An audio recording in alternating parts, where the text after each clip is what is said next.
কিছুদিন আগে একটা জিনিস ভাইরাল হয়েছিল, বা এখন একটা জিনিস ভাইরাল, তালাশ টিম। তালাশ, তালাশ, ওকে, তালাশ, ওকে ফাইন। দেখো তালাশ টিমটা খুব জনপ্রিয়, ওকে, খুব জনপ্রিয়, এদের নিউজ হয় আর কি, ঠিক আছে। তো তালাশ লিখতে গেলে তার সাথে কি আছে, তা আ, ওকে, তা আ প্লাস লাশ, তালাশ, ওকে, দেখো তো, তাল আ প্লাস লাশ, তালাশ। তাতে কি আছে, তাতে হচ্ছে ততে তহবিল, ততে তহবিল, তহবিল, যে কোনো তহবিল, ওকে, যে কোনো তহবিল, ততে তহবিল। ওকে, আতে কি আছে, আতে হচ্ছে আয়কর, আয়কর, ওকে, আয়কর। ওকে, লতে কি আছে, লভ্যাংশ, দন্তের সাথে সঞ্চিতি, তালাশ। ওকে, বুঝতে পারছো কি বলছি? এই তালাশ দিয়ে তুমি মনে রাখতে পারো কি কি মাইনাস হয়, বুঝতে পারছো? তালাশ দিয়ে তুমি মনে রাখতে পারো কি কি মাইনাস হয়, বুঝতে পারছো? তালাশ দিয়ে মনে রাখতে পারো কি কি কি মাইনাস হয়, বুঝতে পারছো? কি কি মাইনাস হয়, শেষ। আসসালামু আলাইকুম সবাইকে, আশা করি ভালো আছো এবং সুস্থ আছো। আমি এখন শুরু করছি হয়তো তোমাদের সেকেন্ড পেপারের A to Z সিকিউ, মানে তোমার এই একটি ক্লাস কভার করলে তুমি হিসাব বিজ্ঞান সেকেন্ড পেপারের উপরে একদম তুমি সিকিউ কভার করবা, যেই সিকিউটা তোমার শর্ট সিলেবাসে পুরো অধ্যায় কভার করবে, ঠিক আছে। এবং একটা কথা বলে রাখি, তোমরা এই ক্লাসটা তুমি শুরু করছো, স্টার্টিং করার আগে তুমি আমার এমসিকিউ যে ক্লাসটা আছে সেকেন্ড পেপারের উপরে সেটা করে নিবা। এটা করে নিলে তোমার এই ক্লাসের 50% বেসিক কভার হয়ে যাবে। তার মানে তুমি যদি আমার এই ক্লাসটা এখন করে থাকো, তাহলে তুমি যদি কখনোই এমসিকিউ ক্লাস না করে থাকো, তোমাকে আমি রিকোয়েস্ট করবো বিনীতভাবে যে তুমি আমার এমসিকিউ ক্লাসটা আগে করে ফেলো। এতে করে তোমার সিকিউরই 50% বেসিক ক্লিয়ার হয়ে যাবে, কারণ আমি এমসিকিউ ক্লাসটা এত সুন্দর করে পড়াইছি যাতে কিনা তোমার সিকিউরও বেসিক কভার হয়ে যায়। এবং সেকেন্ড পেপারের মজা কিন্তু এইটাই, সেকেন্ড পেপারের ইন্টারেস্টিং মজাদার ব্যাপার হচ্ছে তুমি যদি এমসিকিউর পার্টটা অনেক ভালো করে পড়ো, কারণ সবই ম্যাথ যেহেতু আসে, তোমার সিকিউর অনেকটা বেসিক কভার হবে, ঠিক আছে। এই জন্য তোমাকে বলছি তোমার কষ্ট কম হবে, কারণ তুমি এটা করে আবার যখন তুমি এমসিকিউ করতে যাবা তোমার কিন্তু ডাবল কষ্ট হবে, ঠিক আছে। তো এই জন্য তোমাকে আসলে বলা যে তুমি ভাইয়া এই এমসিকিউ ক্লাসটা আগে করে আসো। ও তো ঠিক আছে, আসো তাহলে আমরা এখানে দেখি আমাদের সেকেন্ড পেপার এমসিকিউ প্রথম অধ্যায়, দ্বিতীয় অধ্যায়। দ্বিতীয় অধ্যায়ে কি কি আছে আসলে আমাদের। প্রথমত আমরা কি কি অ্যান্সার করতে পারি সেকেন্ড পেপারে। আমরা দেখতে পাচ্ছি আমাদের বোর্ড পরীক্ষায় শর্ট সিলেবাসের উপরে আমরা এই অধ্যায়গুলো থেকে অ্যান্সার করতে পারি মিনিমাম শেয়ার থেকে সর্বনিম্ন একটা অ্যান্সার করতেই পারি, ওকে। আর্থিক বিবরণী বিশ্লেষণ থেকে 2টা কোশ্চেন হবে এবং 2টা কোশ্চেনেই সূত্র পারলে পারা যায়, তাই আমি বলবো এই দুটাকে অ্যান্সার করতে, ঠিক আছে। লিখু বিভাগ থেকে একটা অ্যান্সার, এটা সবাই করবে, এটা আসলে অনেক ইন্টারেস্টিং। এবার আসো 3 নম্বর কোশ্চেনে।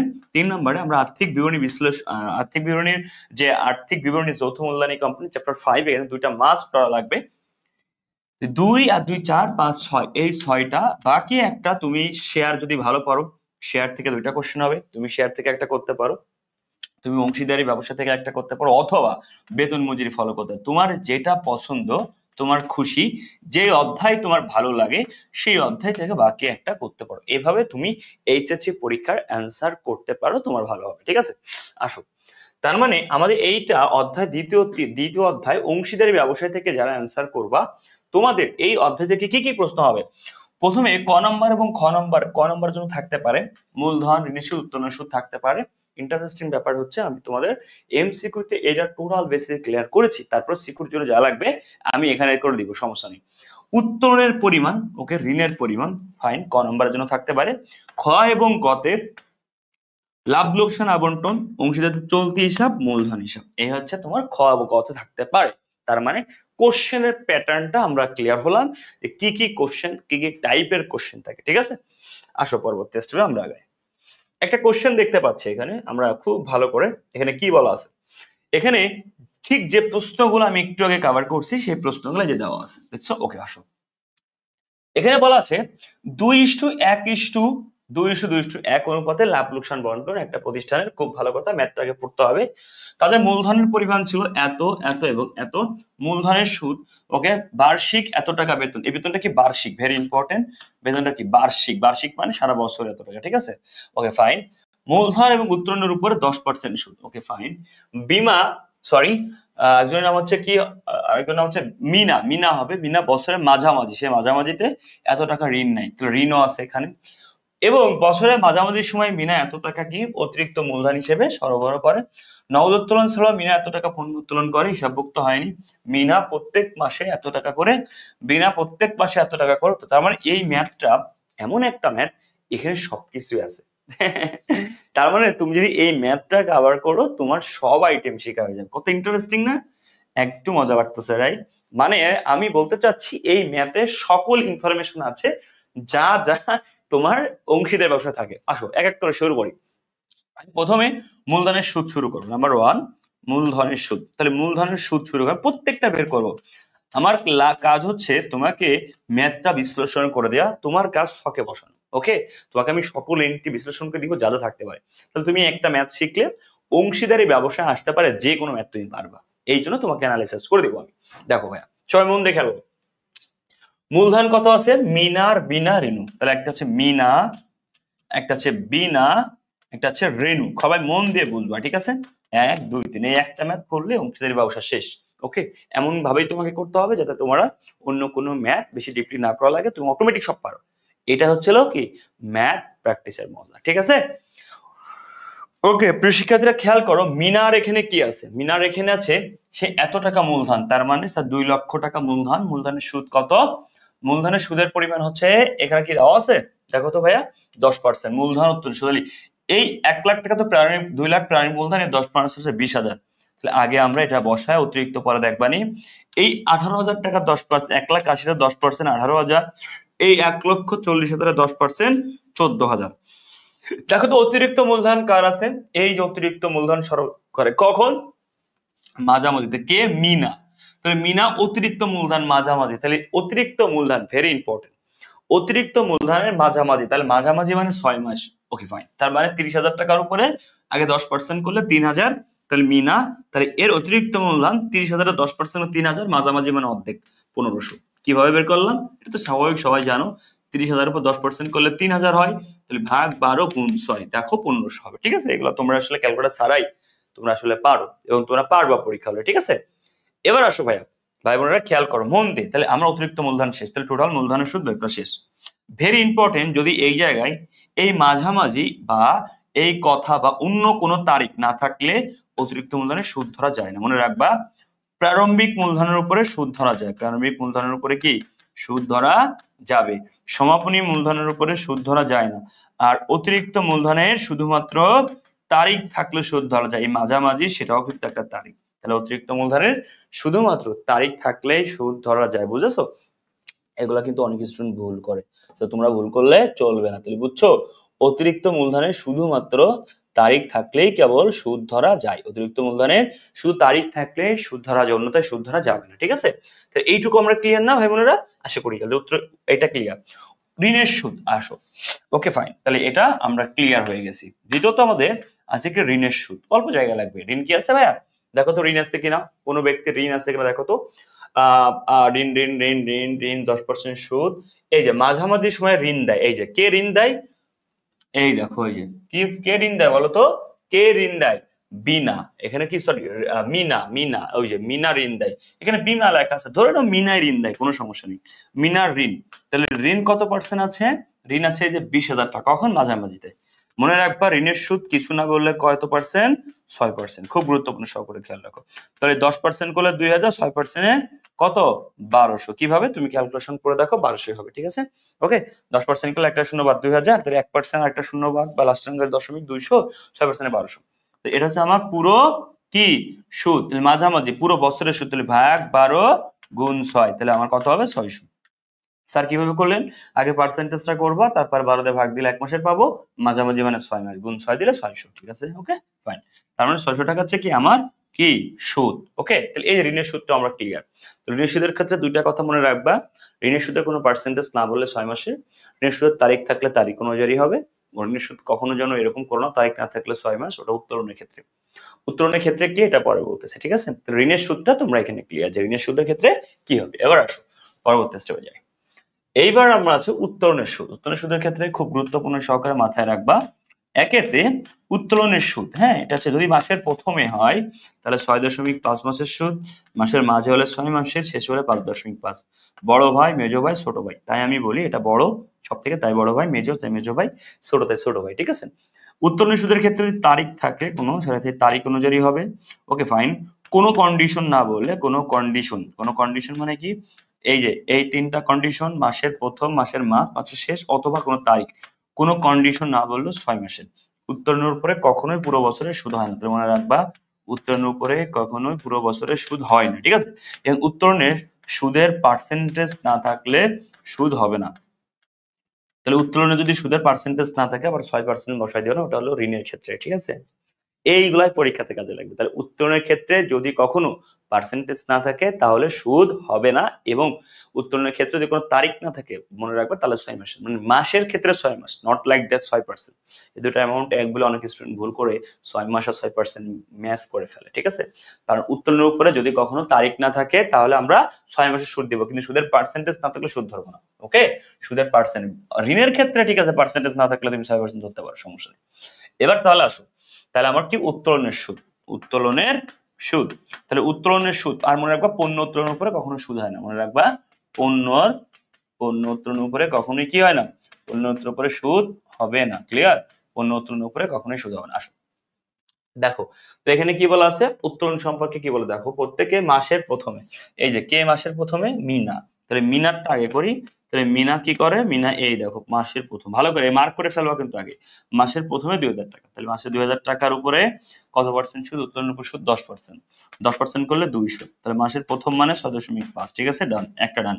বিনা প্রত্যেক মাসের শেষে, তাহলে বিনা বয়সে বি তেলতে না কেন, বিনা বিনা প্রত্যেক মাসের শেষে, তাহলে 2500 মাসের শেষে, তাহলে 2500 উপর 10% করে 250। তাহলে মাসের শেষে বলেছে, শেষে মানে 5.5 শেষ, ওকে ফাইন। রেনু প্রত্যেক মাসের মাঝামাঝি, তাহলে মাঝামাঝি মানে 6 মাস, রেনু, রেনু কত হবে, রেনু হচ্ছে তোমার 3000, 3000 উপরে কত পার্সেন্ট, 10% করলে 300, 300 গুণ 6 শেষ, এই তো উত্তর। 6 দুগুণে 1200, 5 মানে 100, 5 5 আসলো 250, 750, তাহলে 0.5 মানে 125, 300, 1800, এই যে উত্তর সুদ বেরোবে। এই দেখো এটা পূর্ণ উত্তরের উপরে সুদ হয় না। তাহলে আবার 3টা জিনিস ক্লিয়ার, যে কোনো ক নাম্বার চাইলে তুমি পারবা। উত্তোলনের পরিমাণ কিভাবে বের করবা, এই দেখো এটা কি উত্তোলনের ক্ষেত্রে যা সিম্পল, এটা গুণ 12, উত্তোলন প্রতি মাসে উত্তোলন, তাহলে গুণ 12, ঠিক, প্রতি মাসের উত্তোলন গুণ 12 শেষ, প্রতি মাসের উত্তোলন গুণ 12, ক্লিয়ার, ওকে। নগদ উত্তোলন, মোট উত্তোলন চাইলে নগদ উত্তোলন বসাবা, এরপরে পণ্য উত্তোলন শেষ, ঠিক আছে, হয়ে গেল। টোটাল উত্তোলন বের হয়ে যাবে, নাম দিয়ে দিয়ে বসাবা। তাহলে উত্তোলনের ক্ষেত্রে কিন্তু গুণ 12 হবে, তোমরা যেখানে ভুল করো আমি তোমাকে বলে দিলাম, উত্তোলনের ক্ষেত্রে গুণ 12 হয়, ঠিক আছে, ওকে ডান। এবার আসো তোমাদের একটা ইন্টারেস্টিং কোশ্চেন, যে ভাইয়া এই জায়গাটা তোমাদের যেখানে প্রবলেম হবে, আমি তোমাকে আবার বলছি, প্রবলেম হবে যদি বলা হয় এখানে প্রত্যেক মাসের মাঝামাঝি এত টাকা, যদি বলা হয় প্রত্যেক মাসের মাঝামাঝি উত্তোলন করে, এখানে যদি কন্ডিশন দেয় সারা বছরে, ধরো সারা বছরে মোট, সারা বছরে মোট 3000 টাকা হতো, তখন কি করতা, এটা ভেরি ইম্পর্টেন্ট, সবাই একটু মন দিয়ে খেয়াল করো। আগে 10% করতা, হ্যাঁ 10% করে 300 হতো, 300 কে ভাগ 12 গুণ 6, এটা খুব গুরুত্বপূর্ণ। আমি এই একটা জিনিস বুঝাবো তোমার জন্য অনেক ইম্পর্টেন্ট। যদি বলতো প্রত্যেক মাসের মাঝামাঝি উত্তোলন করে, সমস্যা নেই, এটা একটা কন্ডিশন, কিন্তু এই টাকাটা কি, টাকাটা বলতো সারা বছরে মোট 3000, তখন একটা ঝামেলা হতো, কি ঝামেলা বুঝো, সবাই মন দিয়ে বুঝো। সারা বছরে মোট 3000, তাহলে 3000 10% করলে 300, 300 কিসের টাকা, সারা বছরের টাকা। তাহলে 300 কিসের টাকা, সারা বছরের টাকা, 300 কিসের টাকা, সারা বছরের টাকা, 300 কিসের টাকা, সারা বছর। তখন আমরা কি করতাম, এই 300 কে ভাগ 12 দিতাম, তখন আমরা 1 মাসের পাতাম, গুণ 6 দিতাম, হয়ে গেল। তার মানে যখন বলতো তোমার সারা বছরের মোট উত্তোলন, তখন আমরা কি করতাম, এই যে যে সারা বছরের টাকাটা, এর পার্সেন্টেজ সুদটা পাইলে সারা বছরের সুদ হতো, ওটাকে 12 দিয়ে ভাগ দিয়ে গুণ দিতাম 6, বুঝতে পারছো। আর এখানে যদি বলতো সারা বছরের মোট 2000, তখন কি 2010 পরে 200, 200 ভাগ 12 গুণ 6.5, তার মানে আগে 12 দিয়ে ভাগ দিয়ে পরে গুণ করতাম, বুঝেছো। তার মানে সারা বছরের দেওয়ার টাকা দিয়ে থাকলে 12 দিয়ে ভাগ দিব, এই তো উত্তোলন নিয়ে আর কোনো কন্ডিশন নাই, উত্তোলন নিয়ে আর কোনো কন্ডিশন নাই। এখানে সারা বছরের টাকা বলেনি, তাই আমরা ডাইরেক্ট গুণ দিছি। সারা বছরের টাকা বললে সুদটাকে ভাগ 12 দিয়ে 1 মাস বের করে তারপরে গুণ দিতাম, আসো শেষ। ঋণের পরিমাণ, আচ্ছা ঋণের পরিমাণ দেওয়া আছে, কোনো সমস্যা নেই। ঋণের পরিমাণ কি, যে 20,000 টাকা হচ্ছে ঋণ, বুঝতে পারছো, 20,000 কি আমার ঋণের পরিমাণ, ঋণ। ও, আমি তো ঋণ ধরছিলাম মনে হয় ওই সময় 2000, কিন্তু ঋণ হয়তো হবে 20,000, তাই না ভাইয়া, তাই নাকি, হ্যাঁ ঋণ হচ্ছে 20,000, মাঝামাঝি এত টাকা ঋণ, তাহলে 20,000 টাকা ঋণ হলে হবে 20,000 গুণ 6%, একটা শূন্য আমি কম দেখছিলাম, 20,000 12,000 টাকা আছে ঋণ, ওকে, 12,000 ভাগ 12 গুণ 6, তার মানে আমার কত, আসলে 6,000 টাকা আছে ঋণের সুদ, ঠিক আছে, তখন একটু কম ধরা হয়ে গেছিল, হ্যাঁ। তো ঋণের হচ্ছে 20,000 টাকা ঋণ, ঠিক আছে, ওকে থ্যাংক ইউ। আসো এবার আমরা খ এবং ক জন্য করব লাভ লোক ক্ষতি, সব বুঝা দিচ্ছি কোনটা কি হবে, আর সেই পর্যন্ত ডান, ওকে। না বুঝলে তুমি পজ করে আবার দেখতে পারো, এই এনটি গুলা বের করাটা একদম ইম্পর্টেন্ট। অন টু থ্রি, না বুঝলে পজ করে আবার দেখতে পারো। আসো এবার লাভ ক্ষতি কি আছে, লাভ ক্ষতিতে আমরা সবাই জানি দুইটা পাশ থাকে, এই পাশে নিট লাভ থাকে। হ্যাঁ, মূল ইম্পর্টেন্ট আমি তোমাকে বলে দিচ্ছি, কথাটা মন দিয়ে রিভিশনটা করে নাও। এই পাশে কি থাকে? পণ্য উত্তোলন। পণ্য উত্তোলন থাকলে এই পাশে বসবে, ওকে ডান। আর এই জায়গায় কি বলতো? উত্তোলনের সুদ থাকলে বসবে, ঠিক আছে? উত্তোলন সুদ। আর এই পাশে কি বসবে? মূলধনের সুদ বসে, বেতন বসে, এগুলো তোমরা আমার মনে হয় জানো। বেতন বসে, তারপর হচ্ছে ঋণের সুদ বসে, এই তো কমিশন থাকলে কমিশন বসে, এগুলো ওকে খরচগুলো। তার মানে এই যে এই পাশ থেকে এই পাশ বাদ দিলে তোমার যে পার্থক্যটা, এটা বন্টনযোগ্য লাভ বা ক্ষতি। হ্যাঁ, যদি এই পাশে বড় হয়, এই পাশে অ্যামাউন্ট বড় হলে অ্যান্সার বেরোবে লাভ। আর এই যে ব্যয়ের অ্যামাউন্ট, এই পাশে ব্যয়, এই পাশে হচ্ছে আয়, বুঝেছো? তাহলে বুঝতেই পারছো আয় ব্যয় বেরোলে কখন ক্ষতি আর কখন লাভ বেরোবে, এটা তোমরা পারো। কিন্তু কথা হচ্ছে এর বাইরে আর কি এন্ট্রি, এর বাইরে তেমন কোনো এন্ট্রি থাকে না, বুঝেছো? এখন আসো কি অ্যান্সার কি বেরোবে? বন্টনযোগ্য মুনাফা অথবা বন্টনযোগ্য ক্ষতি বেরোবে। তাহলে এখান থেকে অ্যান্সার কি বেরোবে? এই পাশ বড় হলে বন্টনযোগ্য মুনাফা, আর এই পাশ বড় হলে বন্টনযোগ্য ক্ষতি। এখন আসো, এটা তোমরা সবাই পারো আলহামদুলিল্লাহ। চলতি হিসাব তাহলে কি? এটা ভেরি ইম্পর্টেন্ট। হ্যাঁ, ওকে আসো। খ নম্বরে এই সেটআপে ম্যাথ করতে হয়। মনে রাখবো অংশ দিবসের মূলধন দুই প্রকার, একটা হচ্ছে পরিবর্তনশীল, সবাই গুরুত্বপূর্ণ সহকারে খেয়াল করো, একটা হচ্ছে স্থায়ী। Okay fine. তাহলে তোমরা যে মূলধনটা করো, একটা ছকে সব দিয়ে দাও। কেমন? এই যে মূলধন, আচ্ছা লাভ ক্ষতি হিসাবে, লাভ ক্ষতি হিসাবে ডেবিট দিকের আইটেম গুলো যা আছে তোমরা এটা খুব ভালো করেই জানো। লাভ ক্ষতি হিসাবে ডেবিট দিকের আইটেম গুলা এটা মূলধন হিসাবে ক্রেডিট পাশে বসে, আর লাভ ক্ষতির ক্রেডিট দিকের আইটেম এইটা ডেবিট পাশে বসে, উল্টা। তাহলে মূলধন, অতিরিক্ত মূলধন, মূলধনের সুদ, কিন্তু এখানে ঋণ আসবে না। এটা খুব গুরুত্বপূর্ণ। আমার যে ঋণটা আছে, ঋণটা কখনো এখানে আসবে না। তার মানে মূলধন হিসাবে কখনো ঋণটা আসে না, বুঝেছো? মূলধন হিসাবে ঋণটা কি আসে না, ক্লিয়ার? মূলধন হিসাবে ঋণটা কি আসে না, বুঝেছো? তাহলে আমরা বুঝে গেলাম মূলধন হিসাবে কখনোই ঋণটা আসে না, বুঝেছো? Okay fine. তাহলে মূলধন আর ঋণটা ওটা আলাদা। কেন? একটা আছে এল আর একটা আছে ওই। এল কে বলে বহিদায় আর ওই কে বলে অন্তর্দায়। এবার আসো, দুইটাই কিন্তু দায়। ওকে, দুইটাই মোট দায়। এইখানে আমার মূলধন হিসাবে সব বসাই, কিন্তু যখনই এটাকে বলে পরিবর্তনশীল, পরিবর্তনশীল পদ্ধতিতে মূলধন হিসাব আর স্থায়ী ফলো করলে চলতি ফলো করতে হয়। তাহলে কেন? তখন স্থায়ীতে কি হবে? স্থায়ী পদ্ধতিতে শুধুমাত্র মূলধন আর অতিরিক্ত মূলধন যায়, আর বাকি যত আইটেম, যে বেতন, তারপর হচ্ছে তোমার মূলধনের সুদ, অতিরিক্ত মূলধনের সুদ, বন্টনযোগ্য লাভ বা ক্ষতি, সবকিছু চলতি হিসেবে যায়। তার মানে দুইটা পয়েন্ট মূল ভালো করে বোঝো, এগুলো তুমি সব জানো, তোমাকে আমি ভালো করে মনে করে দিচ্ছি, আবার একবার রিভিশন করে নাও। যদি তোমার মূলধন হিসাবে একবারে সব প্রস্তুত করো, যেই মূলধন হিসাবের মধ্যে তোমার ডান পাশে মূলধন, অতিরিক্ত মূলধন, বেতন টেতন, মূলধন সব থাকবে, সেটা হচ্ছে তোমার জন্য পরিবর্তনশীল পদ্ধতি, ঠিক আছে? আর যদি তুমি দুইটা স্টেপে করো, যেমন শুধু মূলধন, অতিরিক্ত মূলধন থাকবে একটা মূলধনে, আর বাকি সবকিছু থাকবে উত্তোলন, তারপরে বাকি মূলধনের সূত্র, বেতন সব, এগুলো চলতি। তার মানে তুমি এগুলা পারো, তোমাকে আমি রিভাইজ করে দিলাম। এখন তুমি শর্ট টেনে এই ম্যাথটা প্র্যাকটিস করবা, ঠিক আছে? এখন তোমাকে যদি আমি শর্ট টেনে প্র্যাকটিস করাই, তোমার ফাও টাইম নষ্ট হবে। তুমি ভাইয়া নিজেই প্র্যাকটিস করো, তুমি নিজে গেইনার হবা। সব ইনফরমেশন যখন তুমি পারো, শর্ট টেন তুমি এখন না করতে পারো, পরীক্ষা হলে তুমি জীবনও পারবা না। তাই আশা করি তুমি পারবা, কারণ তোমাকে এটা ফাইনাল রিভিশন হচ্ছে। তুমি এখন ফার্স্ট ইয়ারে নাই, একদম প্রথম দিন হিসাব বিজ্ঞানে অর্ধ ধরছো তা না। তো তোমাকে আমি সফট টেনে করাবো, তুমি সব পারো। তোমাকে জাস্ট এন্ট্রি গুলো আমি অ্যানালাইসিস করে দিলাম, কোনটা কোথায় যায়, কি করতে হয়। এখন তুমি ম্যাথটা শর্ট টেনে করবা, ঠিক আছে? আসো, আমি তোমাকে সব সলভ করে দিলাম। এবার আসো নেক্সট কোশ্চেন দেখি। আলহামদুলিল্লাহ আমরা পেরে গেছি। আমরা এই কোশ্চেনটা দেখবো, এইটা একটা বোর্ড কোশ্চেন। ওকে ফাইন, এটা একটা চাক্কা বোর্ড কোশ্চেন, দেখা ট্রাই করি আমরা। আশা করি এই একটা ম্যাথেই তোমার সব কভার হয়ে গেছে। এখন আমরা যেটা করবো এটা বোনাস। Okay fine. প্রথম কথা হচ্ছে এখানে কি বলছে? এখানে বলছে আলফা, বিটা, গামা তিনজন অংশীদার, তারা জানুয়ারি 1 তারিখে তাদের যথাক্রমে এত টাকা, এত টাকা এবং এতটা যেভাবে মার্ক করতে হয় দেখো, মূলধন মার্ক করলাম। উক্ত চুক্তি শর্ত অনুযায়ী প্রত্যেকে মূলধন উত্তর দেয়, মূলধন উত্তরের সুদে 10% মার্ক করলাম। আলফা সার্বক্ষণিক দায়িত্ব পালনের জন্য এত টাকা বেতন পাবে। আচ্ছা, বেতনটা নতুন একটা অ্যাড হয়েছে, এটা খুব ভালো একটা আইডিয়া। Okay fine. ওই অঙ্কে বেতন ছিল? যদি অঙ্কে বেতন থেকে থাকে, দেখি আমরা একটু মিস করছি কিনা। মাঝামাঝি এত টাকা ঋণ পাই, ও সরি, এত টাকা বেতন আছে, এই অঙ্কে বেতন ছিল, তাই না ভাইয়া? Extremely sorry for that. এই বেতনটা কই যাবে? লাভ লোকসানের ডেবিট পাশে যাবে। ওকে, বেতনটা লাভ লোকসান হিসাব করছিলাম, তার ডেবিট পাশে যাবে। Okay fine. বেতন নিয়ে একটু ডিটেলস তোমাকে বলি। বেতনের ক্ষেত্রে যদি বলে বেতন, বেতন চার্জ, বেতন চার্জ বা ডেবিট করা হয়েছে, যদি বলে বেতন চার্জ বা ডেবিট করা হয়েছে, তাহলে এই বেতনটা, এই বেতনটা লাভ লোকসানে যাবে না। ওকে, লাভ লোকসানে যাবে না, তবে মূলধন হিসাবে যাবে। তবে মূলধন হিসাবে যাবে। যদি বলে বেতন নগদে গ্রহণ, বেতন নগদে গ্রহণ, বেতন নগদে গ্রহণ, নগদে গ্রহণ বললে তখন উল্টা হয়ে যাবে, তখন হচ্ছে মূলধন হিসাবে যাবে না, কিন্তু লাভ লোকসানে যাবে। বুঝেছো? লাভ লোকসানে যাবে। বুঝতে পারছো? প্রথম কথা, বেতন যদি চার্জ করা বা ডেবিট করার কথা বলে তাহলে ভাইয়া বেতন লাভ লোকসানে যাবে না, কিন্তু মূলধন হিসাবে যাবে। বেতন যদি নগদে গ্রহণের কথা বলে তাহলে মূলধন হিসাবে যাবে না, লাভ লোকসানে যাবে। আর যদি কোনো কিছুই না বলে, দুইটা কন্ডিশন, তাহলে দুই জায়গায় যাবে। ঠিক আছে?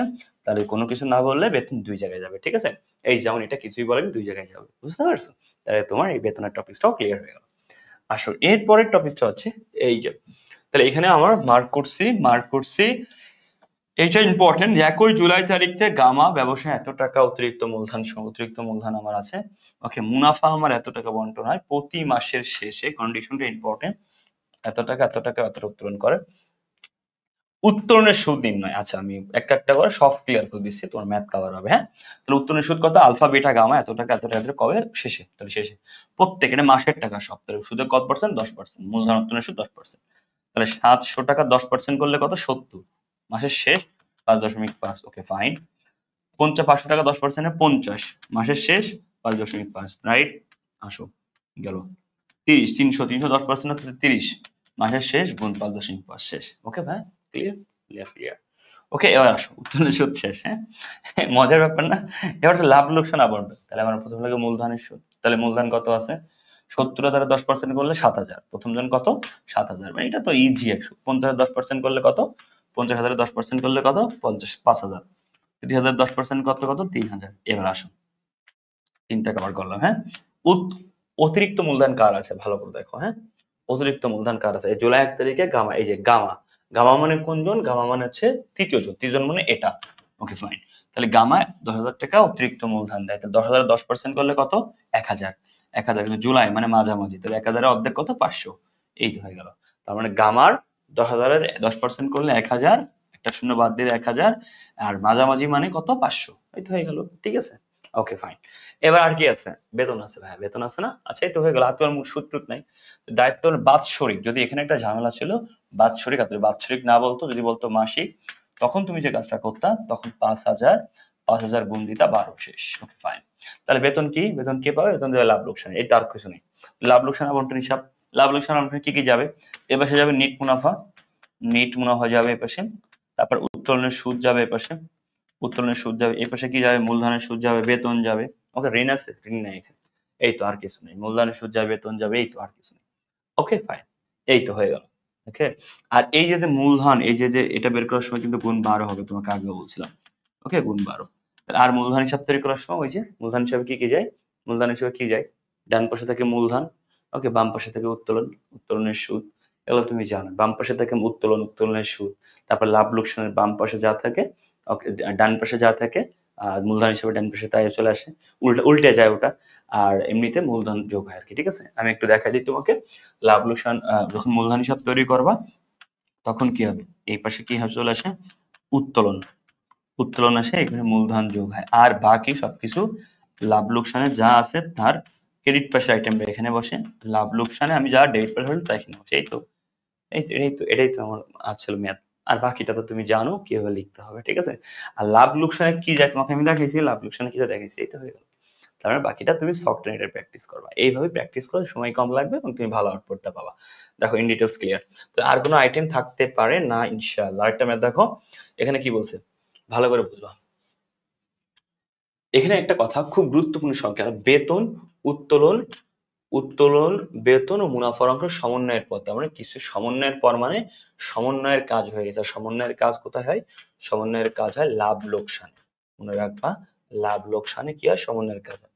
তাদের মূলধনের উদ্বৃত্ত ছিল, তার মানে এগুলো সমন্বয়ের পর এত টাকা ছিল, এত টাকা। ওকে ভাই, ওকে, সমন্বয়ের কাজ ছিল। ঠিক আছে? Okay fine. আচ্ছা, তার মানে এই যে তখন সমন্বয়ের কথা বলবে যে সমন্বয় হয়ে গেছে, ভালো করে সমন্বয় হয়ে গেলে সেগুলো আর সমন্বয় করা যাবে না, লাভ লোকসান দেখানো যাবে না। ঠিক আছে? Okay fine. পরবর্তী দেখা যায় যে মূলধন উত্তোলনের পর শুধু এত টাকা বিবেচনা না করে মুনাফা বন্টন করা হয়। অংশীদারদের উত্তোলনের পরিমাণ ছিল এত টাকা। মিজান মাসে এত টাকা বেতন পাবে। মূলধন ও উত্তোলন সুদের পূর্বে। ও আচ্ছা, ওকে ফাইন। এইবার দেখো, মূলধন ও উত্তোলনের সুদ। ও আচ্ছা, বুঝছি। এটা হচ্ছে কি জানো? সুদ না, এটা আসলে বেতন। এইগুলা অংশ সমন্বয় বা মূলধন, তার মূলধন হিসাবে যাবে না। ভালো করে শুনো, মূলধন উত্তোলনের সুদ সমন্বয়ের পূর্বে, এই যে সুদগুলা সমন্বয় হয়নি, ভালো করে বোঝো, একদম ইজি। বেতন সমন্বয়ের পরে মুনাফা থাকে। আচ্ছা, খুব গুরুত্বপূর্ণ, ঝামেলা কোথায় হবে দেখো। প্রথমত প্রারম্ভিক মূলধন বের করো, তাহলে এই জায়গায় কি আছে, উদ্বৃত্ত। উদ্বৃত্ত মানে কি, সমাপনী মূলধন দেওয়া আছে 31 ডিসেম্বর। তাহলে তুমি এখান থেকে কিভাবে প্রারম্ভিক মূলধন বের করো, ভেরি ইম্পর্টেন্ট। এই মূলধনের সাথে কি কি সমন্বয় করা আছে, উত্তোলন, বেতন, মুনাফার অংশ। তার মানে এই মূলধনের সাথে এটা সমাপনী মূলধন, রাইট। এই দেখো, এই মূলধন দুটো তিনটা মূলধন, 71,000, 71,000, 54,000, 43,000। ভালো করে বুঝো, এখান থেকেই তিনটা সমন্বয় করে, তাহলে আমার এই তিনটা কি করা হয়েছে, আগে বাদ দেওয়া হয়েছে, রাইট। বাদ দেওয়া হয়েছে বলতে উত্তোলন বাদ দেওয়া হয়। তাহলে এখন আমরা, ভেরি ইম্পর্টেন্ট, একদম মন দিয়ে বুঝো, আর বেসিক্যালি উত্তোলন বাদ দিই না, প্রারম্ভিক মূলধন থেকে উত্তোলন বাদ দিই, বেতন যোগ করি, মুনাফা যোগ করি। এখন আমরা উল্টা করব, স্বাভাবিক উত্তোলনটা যোগ করব, প্রত্যেকটার উত্তোলন, যা যার উত্তোলন আছে উত্তোলন যোগ করব। আগে আমরা প্রারম্ভিক মূলধন থেকে সমাপনী মূলধন যখন বের করছি, এটা কিন্তু সমাপনী মূলধন, ভালো করে বুঝো, সমাপনী মূলধন। তখন আমরা প্রারম্ভিক মূলধন থেকে আগে বেতন যোগ করছিলাম, এখন কি হবে, বেতন বিয়োগ হবে। আগে মুনাফা অংশ যোগ করতাম মূলধনের সাথে, এখন বিয়োগ হবে। এই সব ক্যালকুলেশন করলে প্রারম্ভিক মূলধন বের হয়ে যাবে, উল্টা প্রসেসে। আমি আবার বলছি, প্রথমত আমরা কি করতাম, প্রারম্ভিক মূলধন থেকে যোগ হচ্ছে বেতন, যোগ মুনাফার অংশ, মূলধনের সুদ থাকলে যোগ করতাম, উত্তোলন বাদ দিতাম, আমরা পাইতাম সমাপনী মূলধন। এখন সমাপনী মূলধন দেওয়া আছে, বাকিগুলো উল্টা প্রসেসে করবো, হয়ে গেল। এখন আসো, এই জায়গায় তাহলে কি হবে, লাভ লাভ লোকসানে কি হবে, নিট মুনাফা কত, 48। এখানে বলেছে বেতন সমন্বয়ের পর, মানে বেতনটা নিট লাভ লোকসানে চলে গেছে, তার মানে এই যে বেতনটা যাবে না, কেন, নিট মুনাফা লাভ লোকসানে আমার এই বেতনটা চলে গেছে, আর যাবে না। কি কি যাবে, মূলধনের সুদ সমন্বয়ের পূর্বে অনেকগুলো যাবে, তাহলে মূলধনের সুদ কই বসে, মূলধনের সুদ এখানে বসে, উত্তোলনের সুদ এখানে বসে, এগুলো সব যাবে। এই কথাগুলা বলার না বলা ফাও কথা, কিন্তু এইটা ইম্পর্টেন্ট, বুঝেছো, আর বাকিগুলো পারবা। তার মানে এই যে একটা প্যাচ ছোটখাটো, এই প্যাচটা কিন্তু খুব ইম্পর্টেন্ট, এবং এই প্যাচটা না ধরতে পারে না। দেখো, মূলধন এবং উত্তোলনের উপরে সুদ, এই যে 10% সুদ, তাহলে ভাই এই মূলধনের সুদ কার উপরে ধরবো, এটার উপরে ধরো, উত্তর হচ্ছে না, এই যে প্রারম্ভিক মূলধন বেরোবে তার উপরে। কারণ তোমাকে আমি আগেই বলেছি, প্রারম্ভিক মূলধনের উপর সুদ ধরা যায়, সমাপনী মূলধনের উপরে সুদ ধরা যায় না। তাহলে বুঝতে পারছো প্রশ্নে কেন প্রারম্ভিক মূলধন বের করতে বলছে। তার মানে মূলধনের সুদটা ধরবা, এটা প্রারম্ভিক মূলধনের উপর ধরতে হবে, এটা ক নম্বরে বের করতে বলছে। তুমি যদি সমাপনী মূলধনের উপর ধরো হবে না, কারণ সমাপনী মূলধনের উপর সুদ ধরা হয় না, এক কথা। সমাপনী মূলধনের উপরে সুদ ধরা হয় না। দ্বিতীয় কথা, অতিরিক্ত মূলধনের তারিখ থাকলে সুদ ধরা হয়। তৃতীয় কথা, প্রারম্ভিক মূলধনে সবসময় সুদ ধরা যায়। অঙ্কে প্রারম্ভিক মূলধন নাই, তাই বের করে নিয়েছে, তার উপরে সুদ ধরবো। আর লাভ লোকসান করার সময় এখানে বেতন সমন্বয় হয়েছে লাভ লোকসান থেকে, এই যে সমন্বয়ের পর মুনাফা, তাই আমরা বেতনটা আর দেখাবো না লাভ লোকসানে, ঠিক আছে, ওকে ফাইন, ক্লিয়ার। আর এখানে তো এই যে যা বলছে তাই, বাকিগুলো দেখা যাবে, এই তো শেষ। Thank you so much. এই অধ্যায় কমপ্লিট করলে তোমার এই অধ্যায় কভার হয়ে যাবে, ঠিক আছে। আসো, এখানে কি আছে, শেয়ার। শেয়ারটা অনেক সোজা, তোমরা খুব ভালো করে জানো শেয়ার থেকে কি কি প্রশ্ন হয়, দেখা ট্রাই করো। শেয়ার থেকে হয়, শেয়ার অধিহার অবহার পরিমাণ ক নম্বরে চাই, ইস্যুকৃত বা আবেদনকৃত শেয়ারের সংখ্যা ক নম্বরে চাই, কমিশনের পরিমাণ চাই, খতে জাবেদা আর্থিক পরিমাণ এবং ব্যাংক হিসাব মানে খতিয়ান, এটা ঠিক আছে। ওকে, এগুলো চেয়ে থাকে, হ্যাঁ। খ এবং গ তে আসো, আমরা এই সেম ভাবে একটা ম্যাথ কভার করব। এই ম্যাথটা দ্বারা আমরা এই অধ্যায় বেসিক কভার করব, তারপর আমরা ম্যাথ প্র্যাকটিস করব, ঠিক আছে। এক কথায় আমরা সেম প্রসেসে পড়বো। আসো, কি কি থাকতে পারে এই অধ্যায়ের বেসিকের মধ্যে, হ্যাঁ। দেখো, প্রথমে বলছে একটা কোম্পানির কথা, সেই কোম্পানির 10 টাকা মূল্যে 50,000 শেয়ার, 10 টাকা দামে 50,000 সাধারণ শেয়ার, বিভক্ত 5 লাখ টাকা। আচ্ছা, ওকে ফাইন। জানুয়ারি 1 তারিখে কোম্পানির অনুমোদিত শেয়ারের 60% 2 টাকা অধিহারে, এই দেখো 60% শেয়ার 2 টাকা অধিহারে, তাহলে 50,000 60% কত, 10% হলে 5,000, 60% কত, 30,000 শেয়ার। তাহলে 10 টাকা 2 টাকা অধিহার মানে কত, আগে ছিল হচ্ছে 10 টাকা, 12 টাকা করে ইস্যু করে, ওকে ফাইন। 10 জানুয়ারি ইস্যুকৃত শেয়ার 3 গুণ, তাহলে ইস্যু করছিল কত, ইস্যু করছিল হচ্ছে 30,000, 3 গুণ মানে 30,000 গুণ 3 সমান সমান 90,000 শেয়ার আমার আবেদন পাওয়া গেছে, ওকে বাবা, ওকে ফাইন। কত করে, 12 করে। তাহলে আমি কি শেয়ার আবেদনের সংখ্যা ক্লিয়ার, এই যে ইস্যুকৃত শেয়ার ক্লিয়ার, এই যে ইস্যুকৃত শেয়ার বের করলাম কত, 30,000 শেয়ার, কত করে, যদি ইস্যুকৃত শেয়ারের সংখ্যা চাই তাহলে 30,000, যদি বলে মূলধন তাহলে গুণ 12, এই যে ইস্যু করছি যাদের তা শেষ। আবেদনকৃত শেয়ার, তাহলে আবেদন কত পাইছি আমি, 90,000, কত করে, গুণ 12 শেষ। শেয়ারের সংখ্যা গুণ 12 দিলে মূলধন, ওকে। আবেদন শেয়ারের টাকা বললে গুণ 12 বা মূলধন বললে, আর শুধু শেয়ারের সংখ্যা বলে 90,000। আসো দুইটা জিনিস ক্লিয়ার কভার করলাম। 31 জানুয়ারি তারিখে ইস্যুকৃত শেয়ারগুলো যথারীতি বন্টন করা হলো, অতিরিক্ত শেয়ার ফেরত দিল, স্বাভাবিক। ইস্যুকৃত শেয়ারের খরচ ব্যাংক 20,000 টাকা, মানে 20,000 টাকার মাধ্যমে ব্যাংকের একটা খরচ আছে, কোনো সমস্যা নেই। শেয়ার প্রতি দশমিক দশমিক দশমিক 10 টাকা করে অবলয় কমিশন, এত টাকা করে ব্যাংক চার্জ। আচ্ছা, এটা কোনো ব্যাপারই না। ওকে, আসো প্রথম কথা দেখো, শেয়ার অধিহার, শেয়ার অবহার সব বের করবো আগে আমরা, জাবেদা চলো ডাইরেক্ট। কমিশনের পরিমাণ কত সবই বের করব। ওকে, আসো প্রথম কথা, এই অঙ্কে আমার কোম্পানি বুঝানো, আমি ডিটেলস আগে শেখাচ্ছি, ম্যাথ পরে করছে। আবেদন, আবেদনকৃত কি, আবেদনকৃত কি, সরি অনুমোদনকৃত, অনুমোদন মানে সরকারের কাছ থেকে অনুমোদন, তার মানে আমার অনুমোদনকৃত, অনুমোদন, অনুমোদন হচ্ছে 50,000। যদি বলে অনুমোদনকৃত শেয়ার, তার অ্যান্সার আছে 50,000 গুণ 10। যদি অনুমোদনের পরে কি আছে, ইস্যুকৃত, যদি বলে ইস্যুকৃত শেয়ারের সংখ্যা কত, তাহলে ইস্যুকৃত বললে তাহলে আমার 39,000 শেয়ার ইস্যু করা হয়েছে, গুণ হচ্ছে মূলধনের কথা বললে গুণ 12।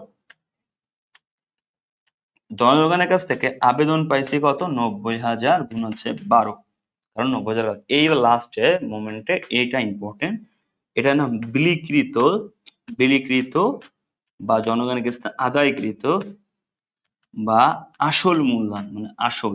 তাহলে এক কথায় বলো তো, তুমি যে 90,000 পাইছো, তোমার দেওয়ার কথা 30, তুমি বাকি 60,000 ফেরত দেবা, এখান থেকে 30,000 রাখবা, তাহলে তুমি অ্যাকচুয়ালি তোমার আদায়কৃত জনগণের কাছে কত টাকা আদায় করতে পারবা, 30,000, বা বিলি করতে পারবা, ওকে, বা বন্টন করতে পারবা 30,000 সে কত করে, 10 করে। কেন, অধিহার দেখানো যায় না। তাহলে অধিহার কত করে, তাহলে অধিহার হচ্ছে, তুমি ভালো করে শুনো, 30,000, 30,000 গুণ হচ্ছে কত করে, 30,000 শেয়ার, কেন বলতেছি গুণ 2। এখন আসো ভালো, তাহলে শেয়ার তো 90, ভালো করে শোনো, খুব গুরুত্বপূর্ণ সকলে খেয়াল করো, 90,000 শেয়ারের মধ্যে তুমি কি করবা, খুব ইম্পর্টেন্ট কিন্তু, হ্যাঁ, এই 90 এর মধ্যে তুমি ফার্স্টে কোম্পানি 60,000 শেয়ার ফেরত দেবে, কত করে, নেওয়ার সময় ছিল 12, এখন ফেরত দেবে 12, তাহলে কোম্পানি ফেরত দেবে, এই যে কোম্পানি ফেরত দেবে 60,000 শেয়ার গুণ 12। ওকে, ফাইন, ফাইন, আবার বলছি ফেরত দেবে এত টাকা, কোম্পানি নিজের কাছে রাখবে 30,000 গুণ 10, কেন, সে সর্বোচ্চ 30,000 শেয়ার ইস্যু করতে পারবে 60%, তার মানে এই কোম্পানি 30,000 গুণ 10 এর টোটাল মূলধন 30,000 শেয়ার ইস্যু করতে পারবে, এইটাই তার আসল মূলধন। স্যার কেন এখানে 10 হলো, কারণ আসল মূলধনে কখনোই অধিহার বা অভার যাবে না। আমি আবার বলছি, বিলিকৃত আদায়কৃত মূলধনকে আসল মূলধন বলে, এখানে কোনো অধিহার বা অভার যাবে না।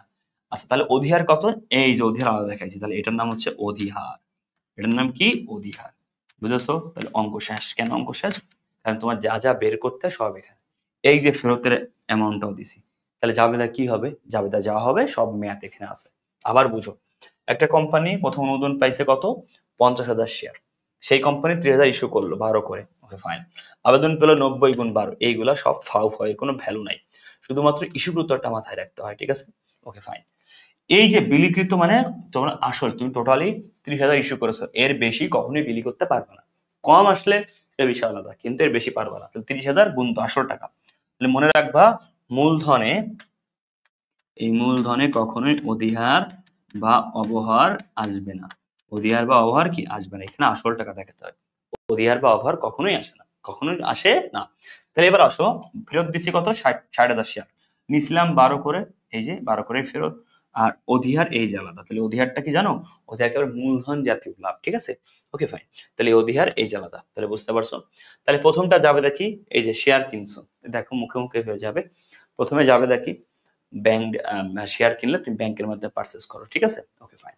তাহলে তুমি শেয়ারের আবেদন মানে ব্যাংকে টাকা পাও, তাহলে ব্যাংক হিসাব ডেবিট, শেয়ার আবেদন ক্রেডিট, তুমি কতটুকু আবেদন পাইছো, প্রথম যাবে দেখি, এই যে এটা ব্যাংক হিসাব ডেবিট, 90,000 আবেদন পাইছো গুণ 12, শেয়ার আবেদন ক্রেডিট 90,000 গুণ 12। দ্বিতীয় জাবেদায় কি হবে, তোমার শেয়ার আবেদনটাকে ডেবিট করতে হবে, ওকে উল্টা দিতে হবে। তারপরে তোমার জাবেদায় কি হবে, এই যে এখানে কি শেয়ার অধিহার আছে, ক্রেডিট করতে হবে।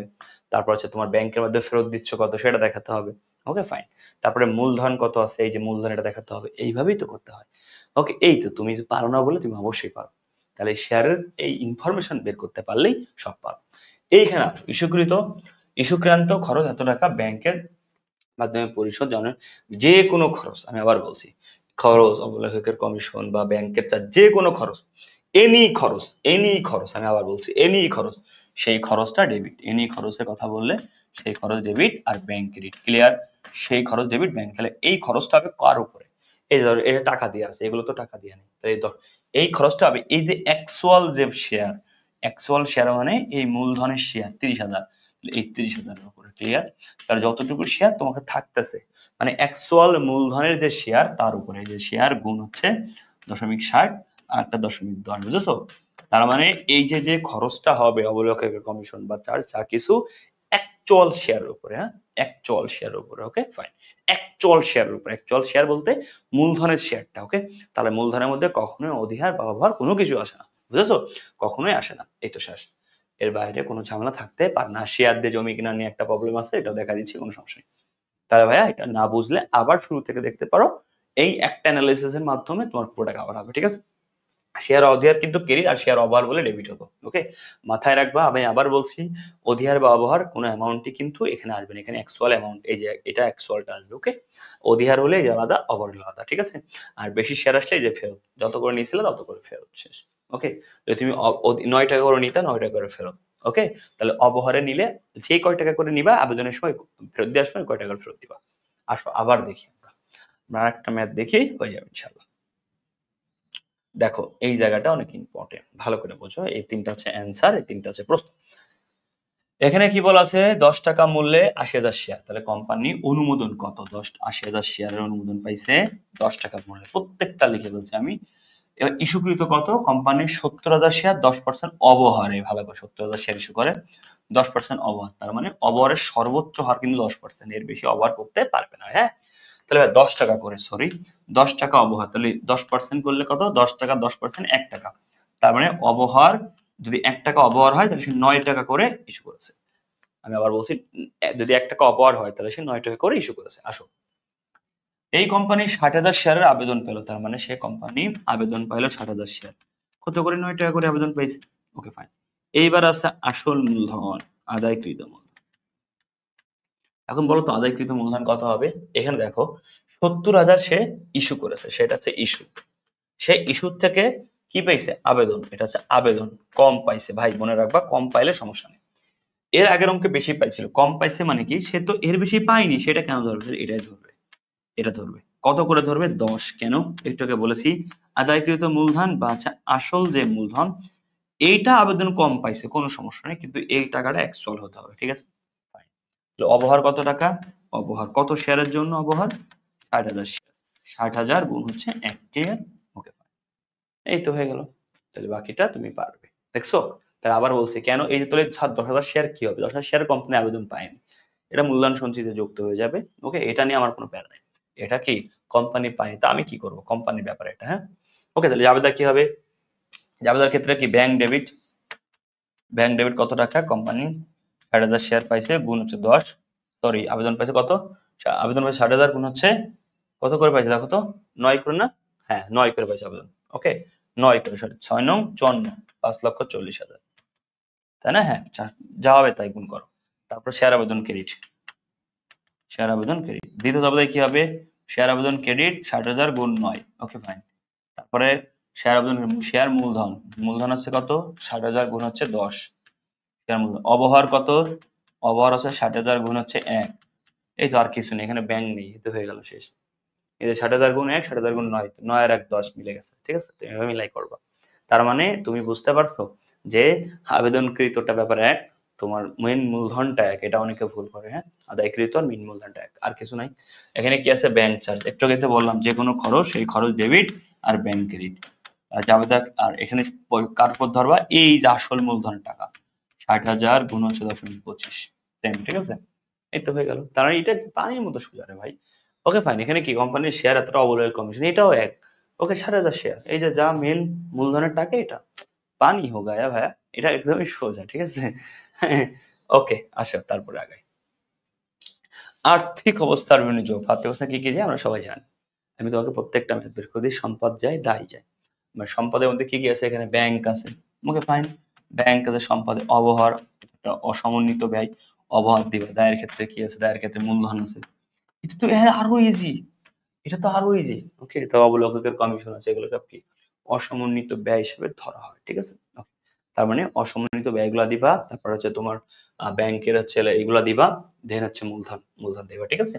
এই হচ্ছে মোটর দিলে কভার হয়ে যাবে। তুমি এই একটা শখ বই থেকে দেখে তুমি বাকিটা করে ফেলো। হ্যাঁ, ওকে ফাইন। আসো পরবর্তী স্টেপে আমরা আগাই। আল্লাহ আমি ওকে, এখানে ক্লিয়ার তো?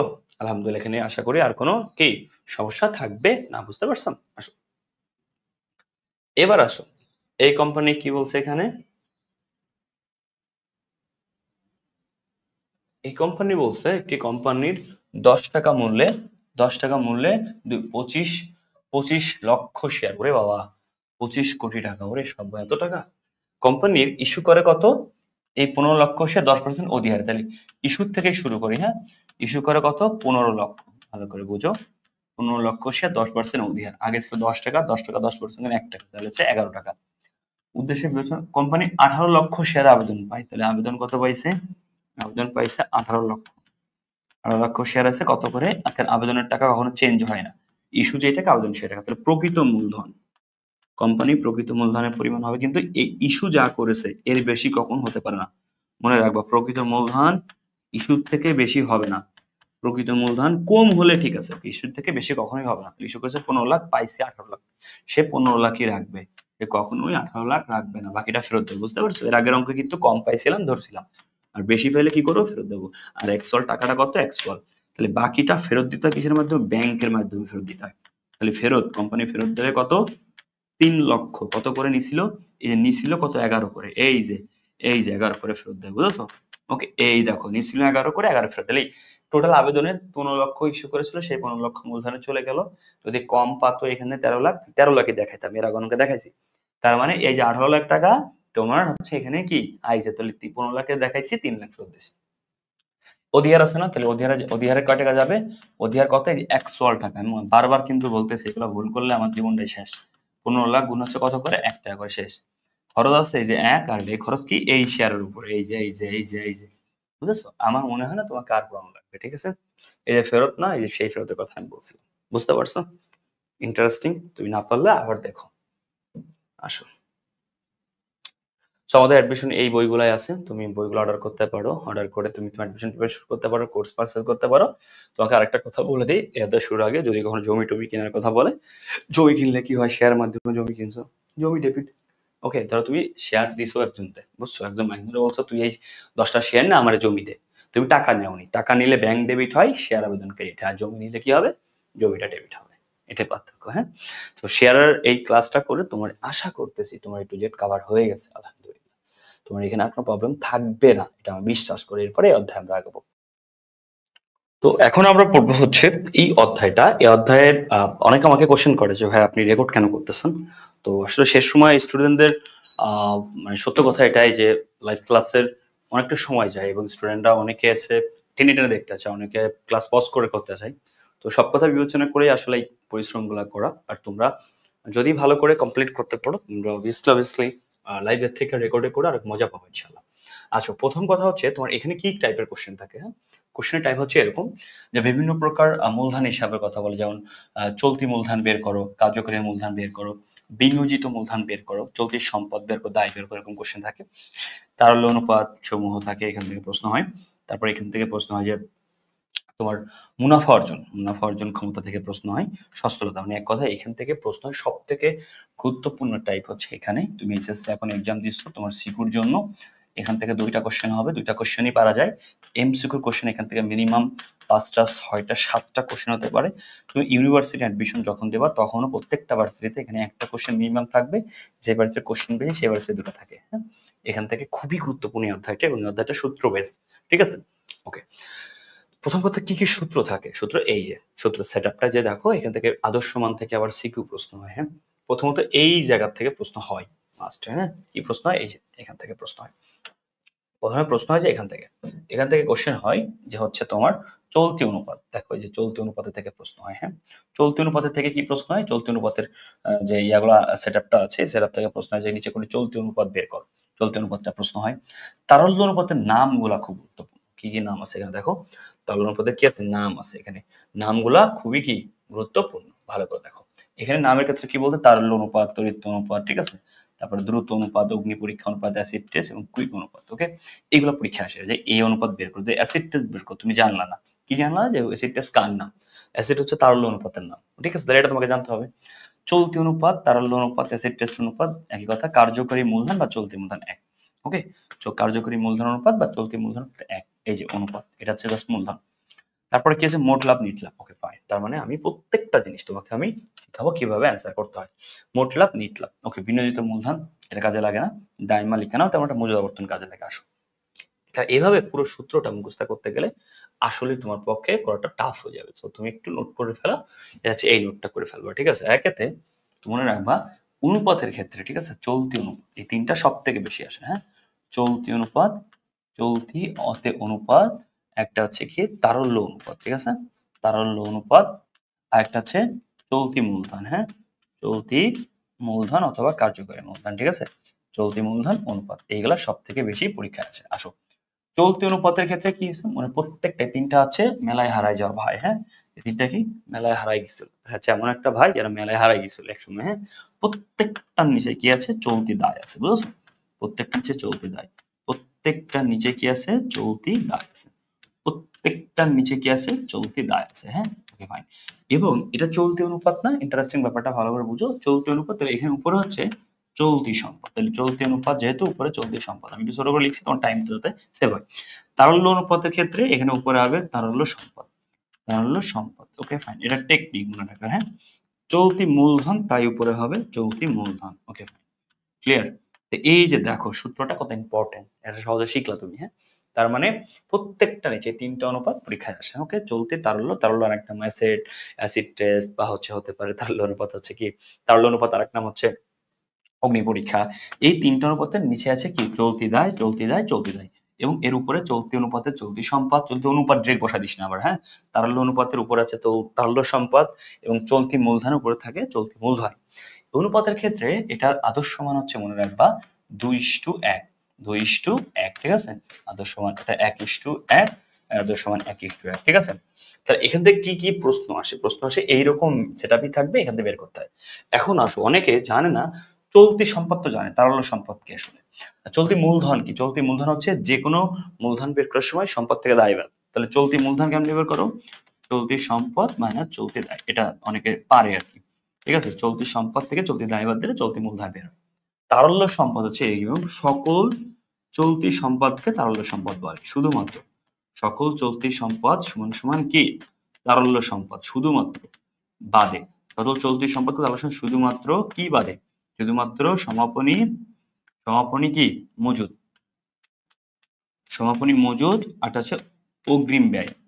সমাপনী মজুদ আর অগ্রিম ব্যয়। তার মানে কি বুঝলা তোমরা? দুইটা জিনিস বাদে। তার মানে একটা হচ্ছে কি? ভালো করে শোনো, একটা হচ্ছে এই যে তারল্য সম্পদ, সকল চলতি সম্পদকে তাহলে শুধুমাত্র সমাপনী মজুদ আর অগ্রিম ব্যয় বাদে সকল চলতি সম্পদকে তারল্য সম্পদ বলে। ঠিক আছে? দুইটা জিনিস, একটা হচ্ছে সমাপনী মজুদ, একটা হচ্ছে তারল্য অগ্রিম ব্যয়। সমাপনী মজুদ প্লাস অগ্রিম ব্যয়, এই দুটা বাদে, সমাপনী মজুদ আর অগ্রিম ব্যয় দুটা বাদে সকল চলতি সম্পদকে তারল্য সম্পদ বলে। এক কথায় যত চলতি সম্পদ তত তারল্য সম্পদ, শুধুমাত্র এই দুটা জিনিস বাদে। শেষ। ওকে, কভার আপ হয়ে গেল ইনশাআল্লাহ। হ্যাঁ, এবার আসো মোট মুনাফা আর নেট মুনাফা, শর্ট টেকনিকে শিখে নাও। মোট মুনাফা, হ্যাঁ, মোট মুনাফা, এটা হচ্ছে নেট মুনাফা। ঠিক আছে? আচ্ছা, মুনাফা ধরা হয় কার উপরে? বিক্রয়ের উপরে। তাহলে আমরা জানি সবাই, এই কথাটা লিখতে পারি, মুনাফা ধরা হয় কিসের উপর? বিক্রয়ের উপর। বিক্রয়ের উপর। আচ্ছা ঠিক আছে, ওকে ফাইন, বিক্রয়ের উপর। তাহলে বিক্রয়ের উপর এই কথাটা একটা অ্যানালিসিস করলে আমরা কি পাবো? ভালো করে বলুন। বিক্রয়ের উপর, বিক্রয়ের উপরে, তার মানে বোঝা যাচ্ছে বিক্রয় কোথায়? নিচে, আর মুনাফা উপরে। বুঝে না ভাইয়া? ঠিক না? দেখো, বিক্রয়ের উপর মুনাফা ধরা হয় বিক্রয়ের উপর। টেকনিকটা একটু বোঝার ট্রাই করো। মুনাফা ধরা হয় বিক্রয়ের উপরে, বিক্রয়ের উপরে, তার মানে বিক্রয় কি? নিচেই। তাহলে বিক্রয়ের উপরে, বিক্রয়ের উপরে, তাহলে বিক্রয়ের নিচেই আর মোট মুনাফা উপরে। এখানেও বিক্রয়ের নিচেই মোট মুনাফা উপরে। এতদিন মুখস্থ করেছিল, এখন কোনো মুখস্থ লাগবে না, সবগুলা সূত্র 100 যোগ হবে, শেষ। তাই মুনাফা বের করাটাও শেষ। ঠিক আছে? তার মানে চলতি অনুপাত তোমার মুখস্থ করা লাগবে না, তারল্য অনুপাত তিনটা সূত্র মুখস্থ করা লাগবে না, এটাও তোমার মুখস্থ করা লাগবে না। ঠিক আছে? এটা টেকনিক্যালি শিখলা। এবার আসো মজুদ আবর্তন। এই যেটা পরীক্ষা আছে তা আমি লিখে দিচ্ছি। হ্যাঁ, মজুদ আবর্তন। ওকে, আরেকটা হচ্ছে প্রাপ্য হিসাব আবর্তন। 2 নম্বরে প্রাপ্য হিসাব আবর্তন। প্রাপ্য হিসাব আবর্তন। ওকে, আবর্তন। প্রাপ্য হিসাব ধরা কারবো ধারে বিক্রয়। ওকে, ধারে বিক্রয়, ধারে বিক্রয়। ওকে, প্রাপ্য হিসাব সৃষ্টি হয় কোথা থেকে? ধারে বিক্রয় হতে, ধারে বিক্রয় হতে প্রাপ্য হিসাব সৃষ্টি হয়।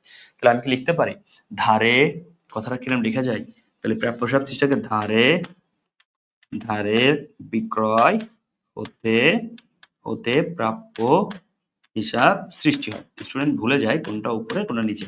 তাহলে ধারে বিক্রয়, তাহলে দেখো তো এই জায়গায় ধারে বিক্রয় আছে আগে, ধারে বিক্রয় হতে প্রাপ্য হিসাব আছে পরে। তাহলে আগে যদি বিক্রয় না হয় তোমার কি প্রাপ্য সৃষ্টি হবে না?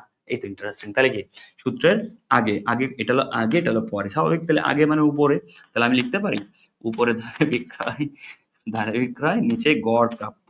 আর গড় প্রাপ্য কারণ প্রাপ্য দুটো থাকতে পারে, এই জন্য সমাপনী আর প্রারম্ভিক দুটো থাকতে পারে। আর সমাপনী প্রারম্ভিক থাকলে ভাগ দিবা 2, যোগ করে ভাগ 2, শেষ। লিখতে যাচ্ছে ভাইয়া প্রদয় হিসাব, ভাইয়া এত সহজে শেখা যায় সূত্র? ভাইয়া আমরা অ্যাডমিশনে যখন পড়াই তখন এগুলো আসলে এরকম ভেঙে ভেঙে পড়াইতে হয় এবং খুব টেকনিক্যালি পড়াইতে হয়, মুখস্থ কম করায়। তো তোমরা এসএসসি স্টুডেন্ট, তোমরা স্বাভাবিক একটু আমার সাথে কম কানেক্টেড, তাই তোমরা একটু কম জানো। তাহলে ধারে, ধারে ক্রয়ের উপরে কি, ধারে ক্রয়ের উপরে ধারে ক্রয় হতে প্রদয় সৃষ্টি হয়। ধারে ক্রয়টা আগে, তো উপরে কি লিখবো? ধারে ক্রয় সূত্র মুখস্থ করা লাগবে না। নিচে কি, নিচে গড় প্রদেয়, নিচে গড় প্রদেয়, নিচে গড় প্রদেয়। ঠিক আছে, শেষ। ওকে, আসলে সূত্র এটাও শেষ। মজুদ আবর্তন, মজুদ আবর্তন সেটা কোথা থেকে? বিক্রিত পণ্যের ব্যয় মজুদ আবর্তন সৃষ্টি হয়। মজুদ আবর্তন বিক্রিত পণ্যের ব্যয় থেকে, এটা একটু মুখস্থ করে ফেলতে পারো বা মুখস্থ করারও কিছু নেই। মজুদ আবর্তন আমরা সবাই জানি বিক্রয়যোগ্য পণ্য থেকে, মনে আছে আর্থিক অবস্থাতে করছিলা, মাইনাস সমাপনী মজুদ সমান বিক্রিত পণ্যের ব্যয়। তো দেখো তো সমাপনী মজুদের সর্বকাছে কে আছে? বিক্রিত পণ্যের ব্যয়। এবং প্রারম্ভিক মজুদ এবং সমাপ্ত দুইটা কার মধ্যে থাকে মনে আছে? আমরা যখন করি প্রারম্ভিক মজুদ যোগ নিট করাই, তারপর হচ্ছে তোমার ক্রয় সংক্রান্ত খরচ, এই সবকিছু করে লাস্টে বিক্রিত পণ্যের ব্যয় বেরোয়। তার মানে এই বিক্রিত পণ্যের ব্যয়ের মধ্যে দুইটা মজুদ থাকে। তার মানে কি বলতো? বিক্রিত পণ্যের ব্যয়ের মধ্যে দুইটা মজুদ থাকে। তাহলে এখন লিখতে পারি এই দুটোর কারণ থেকে বিক্রিত, বিক্রিত পণ্যের ব্যয়ের যে মেয়াদটা এর মধ্যে প্রারম্ভিক ও সমাপনী মজুদ থাকে। কত? 70। তাহলে বিক্রিত পণ্যের ব্যয় আগে, দুটা পরে। তাহলে বিক্রিত পণ্যের ব্যয় আছে উপরে, বিক্রিত পণ্যের ব্যয় উপরে, নিচেই কি গড় মজুদ। তোমাকে এর থেকে সহজে আর কি শিখাবে বলো? অনেক অঙ্কে বিক্রিত পণ্য না থাকলে বিক্রয় নেওয়া যাবে। ক্লিয়ার? ওকে, বিক্রিত পণ্য না থাকলে বয়সিত বিক্রিত পণ্যের ব্যয়, বয়সিত বিক্রয় মিল আছে, হ্যাঁ, নেওয়া যাবে। তার মানে বিক্রিত পণ্যের ব্যয়ের মধ্যে দুটো মজুদ থাকে, তাই আমরা বিক্রিত পণ্যের ব্যয় তো অবশ্যই আগে, কারণ বিক্রিত পণ্যের ব্যয়ের মধ্যে মজুদ থাকে, তাহলে লেখা দেখো বিক্রিত পণ্যের আগে, তাই আমরা এটা উপরে দিচ্ছি, দুটো নিচেই। ওকে, আর গড় বের করতে কিরকম জানো? প্রথম প্রারম্ভিক মজুদ যোগ সমাপনী মজুদ ভাগ 2, শেষ। ওকে, ফাইন। আসো, তাহলে এটা আমরা কমপ্লিট করলাম। আরেকটা আমি তোমাকে করতে হবে, সেটা হচ্ছে সম্পত্তি আবর্তন। ওকে, ক্লিয়ার? সম্পত্তি আবর্তনের সূত্রটা একটু লিখে নাও। সম্পত্তি আবর্তন বিক্রয়, নিট বিক্রয়, এটা একটু লিখে নাও, না পারলে মুখস্থ করে ফেলো। বাই গড় সম্পদ, গড় সম্পদ মানে কি? প্রারম্ভিক সম্পদ সমাপনী সম্পদ ভাগ 2। ঠিক আছে, তাই আমি তোমাকে এর আগে শিখলাম তিনটা সূত্র, তিনটা। একটা হচ্ছে চলতি অনুপাত, কোন সূত্রে তোমাকে মুখস্থ করনি একটা বাদে, হ্যাঁ, এই একটা বাদে কোন সূত্র কিন্তু মুখস্থ করনি। তুমি বুঝতে পারছো? চলতি অনুপাত, তারল্য অনুপাত আর কার্যকরী মূলধন অনুপাত, এই তিনটা অনুপাতের ক্ষেত্রে তোমার চলতি দায়টা নিচেই, চলতি অনুপাতে চলতি সম্পদ উপরে, তারল্য অনুপাতে তারল্য সম্পদ উপরে, আর হচ্ছে তোমার কার্যকরী মূলধনের ক্ষেত্রে মূলধনটা উপরে। ঠিক আছে, ওকে, আসো। এরপরে হচ্ছে তোমার কি, এরপর হচ্ছে তোমার কার্যকরী মূলধনের মূলধনটা। এরপরে তোমার কি শিখাইলাম? মুনাফার হার। ঠিক আছে, তাহলে মুনাফার হারের ক্ষেত্রে কি হলো? বিক্রয়ের উপর মুনাফা ধরা হয়, তাই বিক্রয়টা কি? বিক্রয়টা হচ্ছে বিক্রয়ের উপরে মুনাফা, তার মানে বিক্রয়ের উপরে থাকে মুনাফাটা, হ্যাঁ, বিক্রয়টা কি? মুনাফাটা উপরে থাকে, তাহলে মুনাফা উপরে আছে, বিক্রয় নিচে। এরপর শিখালাম তোমাকে তিনটা জিনিস, তোমার প্রাপ্য হিসাব, প্রদয় হিসাব, প্রাপ্য হিসাব কি? বিক্রয় হতে প্রাপ্য সৃষ্টি হয়, তাহলে বিক্রয় হতে প্রাপ্য, বিক্রয়টা আগে দেওয়া আছে, তাহলে উপরে কি বিক্রয়, নিচে প্রাপ্য। এখানেও সেম, মজুদ আবর্তন বিক্রিত পণ্য ব্যয়ের মধ্যে মজুদ থাকে, এটাও সেম, সম্পত্তি আবর্তন মুখস্থ করতে হবে। ঠিক আছে, এই যে। ওকে, দেখো এখানে কি আছে, এই যে সম্পত্তি আবর্তনটা কই, এখানে দেওয়া আছে, রাইট? সম্পত্তি, আচ্ছা সম্পত্তিটা এখানে নেই, আমি তোমাকে যেটা দিচ্ছি ওটা বুঝতে পারলে হবে। ঠিক আছে, আসো, বিনিয়োগ মূলধনটা তোমাকে শিখাবো স্পেশালি, কোনো টেনশন নেই। বিনিয়োগ মূলধন না, ম্যাথ দিয়ে শিখাবো। ওকে, এইটা শিখতে হবে, বিনিয়োগ মূলধনটা কেউ বের করতে, এটা ইম্পর্টেন্ট, হ্যাঁ, এটা অনুপাত লাগে না। আসো, আর যা দিছি এর বাইরে লাগবে না, আমাদের শখে যতই থাকুক না কেন, আমি যা দিছি এর বাইরে লাগবে না। ওকে, শখে যত কিছু থাকুক। আর এই অনুপাতটা দেখবে, যে যা পড়াইছি প্রাপ্য প্রদের অনুপাত দেখবো, অনুপাতটা কত, আদর্শ মান দেখবে, হ্যাঁ। আর এর বাইরে যে সূত্র থাকে এগুলো দেখা লাগবে না। ঠিক আছে, ওকে ফাইন। তারপরে কি আছে, এই যে এটার অনুপাত দেখবে, হ্যাঁ এইটা একটু কষ্ট করে দেখতে পারো, সেটা হচ্ছে এই যে কোনটা, এই যে এটা দায় মালিকানা, দায় আর মালিকানা, তাহলে উপরে আছে বহিদা, নিচে মালিকানা, তাহলে এটা দেখতে পারো, ঠিক আছে। ওকে, তাহলে এই যে নিট মুনাফা আদর্শমান খুব ইম্পর্টেন্ট। তারপর হচ্ছে আমি যা যা শিখাইছি লিখে দিছি যে কয়টা, ওগুলার আদর্শমানটা ভালো করে দেখবা, ওগুলো আদর্শমান থেকে প্রশ্ন হবে, ঠিক আছে। আসো এই একটা ম্যাথ ভালো করে দেখো, এখানে কি বলা আছে, এখানে বলছে মজুদ আবর্তন চাইছে অনুপাত, ওকে চলতি অনুপাত তারল্য অনুপাত, একটা দুটো দেনাদার অনুপাত তিনটে চারটে, তাহলে চারটা একটা দুটো তিনটে পাঁচটা ম্যাথ এখান থেকে কভার হবে। দেখো মজুদ আবর্তন কি, বিকৃত পণ্য ভাবে গড় মজুদ, তাহলে বিকৃত পণ্য কি এখানে আছে, দেখো এখানে কি আছে, বিকৃত মজুদ আবর্তন করে বিকৃত পণ্য ভাই, কেন বিকৃত পণ্য, ওই যে বিকৃত পণ্য ভাবে থাকে একটু আগে তোমাকে শিখাইছি। প্রারম্ভিক মজুদ আছে আছে, ধারে ক্রয় আছে, ধারে ক্রয় আছে, মোট লাভ আছে, কর বাদ নিট লাভ আছে। আচ্ছা আসো, দেখো আমাকে একটা কথা বলো তো, বিক্রয় আছে, ওকে ফাইন, এখানে দেখো তো, ওকে ফাইন, এই যে এখানে আর কিছু আছে না, এই যে এখান থেকে বের করতে হবে, বিক্রয় থেকে লাভ বাদ দিলে বিকৃত পণ্য বেরোয়, তাহলে এখান থেকে বিকৃত পণ্য বের করবা, নিচে কি দিবা, মজুদ আবর্তন গড় মজুদ, প্রারম্ভিক মজুদ কি আছে অঙ্কে, কি সমাপনী মজুদ আছে, এখানে সমাপনী মজুদ আছে, সমাপনী এই যে প্রারম্ভিক মজুদ আছে দেখছো, আর অঙ্কে কি সমাপনী মজুদ আছে, ওকে সমাপনী নাই, একটাই আছে তাই তো, একটাই আছে, একটাই আছে, একটাই আছে, একটাই আছে, নাই, তাহলে একটা আছে, শেষ হয়ে গেল, তাহলে কারো ঝামেলা খুব। ওকে, এই যে যে সহজ জিনিস ভাই, চলতি অনুপাত সূত্র কি, চলতি সম্পদ ভাগ চলতি দায়। তড়িৎ অনুপাত কি, তড়িৎ অনুপাতের মধ্যে কি আসবে না, এই সমাপনী মজুদটা আসবে না, সমাপনী মজুদ আর অগ্রিম ব্যয় আসবে না, অগ্রিম ব্যয় আছে, এই সম্পদের পাশে অগ্রিম ব্যয় নাই, সমাপনী মজুদ নেই, হয়ে গেল, আসবে না, শেষ হয়ে গেল। তারপরে কি আছে, মোট লাভ আর নিট লাভ আছে না, তড়িৎ অনুপাত পাইছি, তড়িৎ অনুপাত।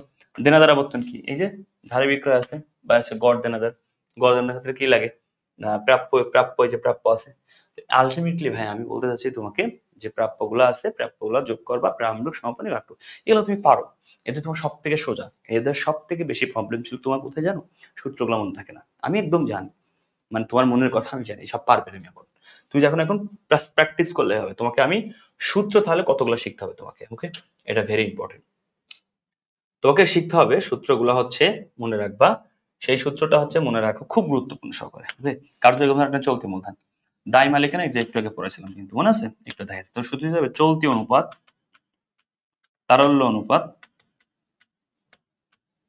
কার্যকারী মূলধন অনুপাত, ওকে ফাইন, এই তিনটা, মুনাফার ক্ষেত্রে দুইটা, সম্পত্তি আবর্তন, দায় মালিকানা,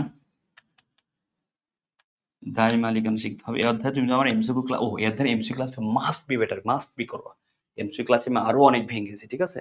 তাহলে দেখো সম্পত্তি আবর্তন অনুপাত, সম্পত্তি আবর্তন, দায় মালিকানা অনুপাত, মুনাফার দুটো আছে, মজুদ আবর্তন, প্রাপ্য হিসাব আবর্তন, রোধ। ভাইয়া তো ম্যাথ করতে হবে, আরে ভাই এই তিনটা তোরা শিখাইছি নরমালি টেকনিকে, হয়ে গেল। তারপর আছে মুনাফার দুটাও টেকনিকে শিখাইছি, তারপর হচ্ছে সম্পত্তি প্রথমে এই যে দায় মালিকানা, ও কি এটাও টেকনিকে শিখাচ্ছে, একটু ওয়েট কর, এই যে কি মজুত আবর্তন, ওকে এটাও টেকনিকে শিখাইছি, এই দুটাও তোরা টেকনিকে শিখাইছি।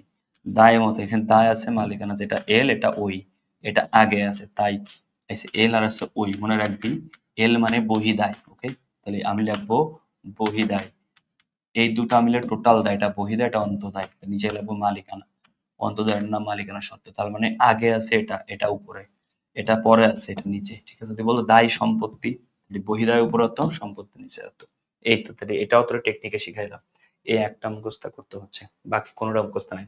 এরপর যদি তুমি না পারো তোমার দোষ, এটা বুঝতে পারছো, তোমাকে 1 2 3 4 5 6 7 8 9 10 10টা সূত্র শিখছি, এর বাইরে ম্যাথ যেতে পারে না, এই 10টা সূত্রের বাইরে ম্যাথ যেতে পারে না, 10টা সূত্রের মধ্যে 9টা শিখাইছি তোমাকে টেকনিক্যাল, 9টা, এই যে তিনটার নিচে আছে চলতি দায়, উপরে চলতি সম্পদ, তারল্য সম্পদ, মূলধন, এই দুটা কি বিক্রয়, বিক্রয় উপরে, মুনাফা নিচে, এই দুটা কি একটা ধারে বিক্রয়, বিক্রয় একটা হচ্ছে প্রাপ্য, তাহলে বিক্রয় হতে সৃষ্টি, বিক্রয়টা কি, বিক্রয় উপরে, আর আছে নিচে কি, নিচে হচ্ছে গড়, এই যে মজুদ আবর্তন, প্রারম্ভিক আর সমাপনী, এই দুটো আছে নিচেই, আর উপরে আছে বিঘা, মনে রাখবি যতগুলা গড় আছে, যেমন দেখ এখানে কি আছে, গড় সম্পত্তি আছে এখানে, তাই না, ওকে এই যে এখানে গড় সম্পত্তি আছে, এখানে গড়, গড় গুলো নিচে থাকে, যেগুলা গড় মজুদ হতে পারে, হ্যাঁ গড় মজুদ হতে পারে, তারপরে গড় প্রাপ্য হতে পারে, তারপরে গড় প্রদেয় হতে পারে, গড় সম্পত্তি যা আছে সব নিচে, মনে রাখবি এটা টেকনিক, হ্যাঁ গড়ের ক্ষেত্রে যতগুলা সূত্রে গড় আছে সব নিচে হবে।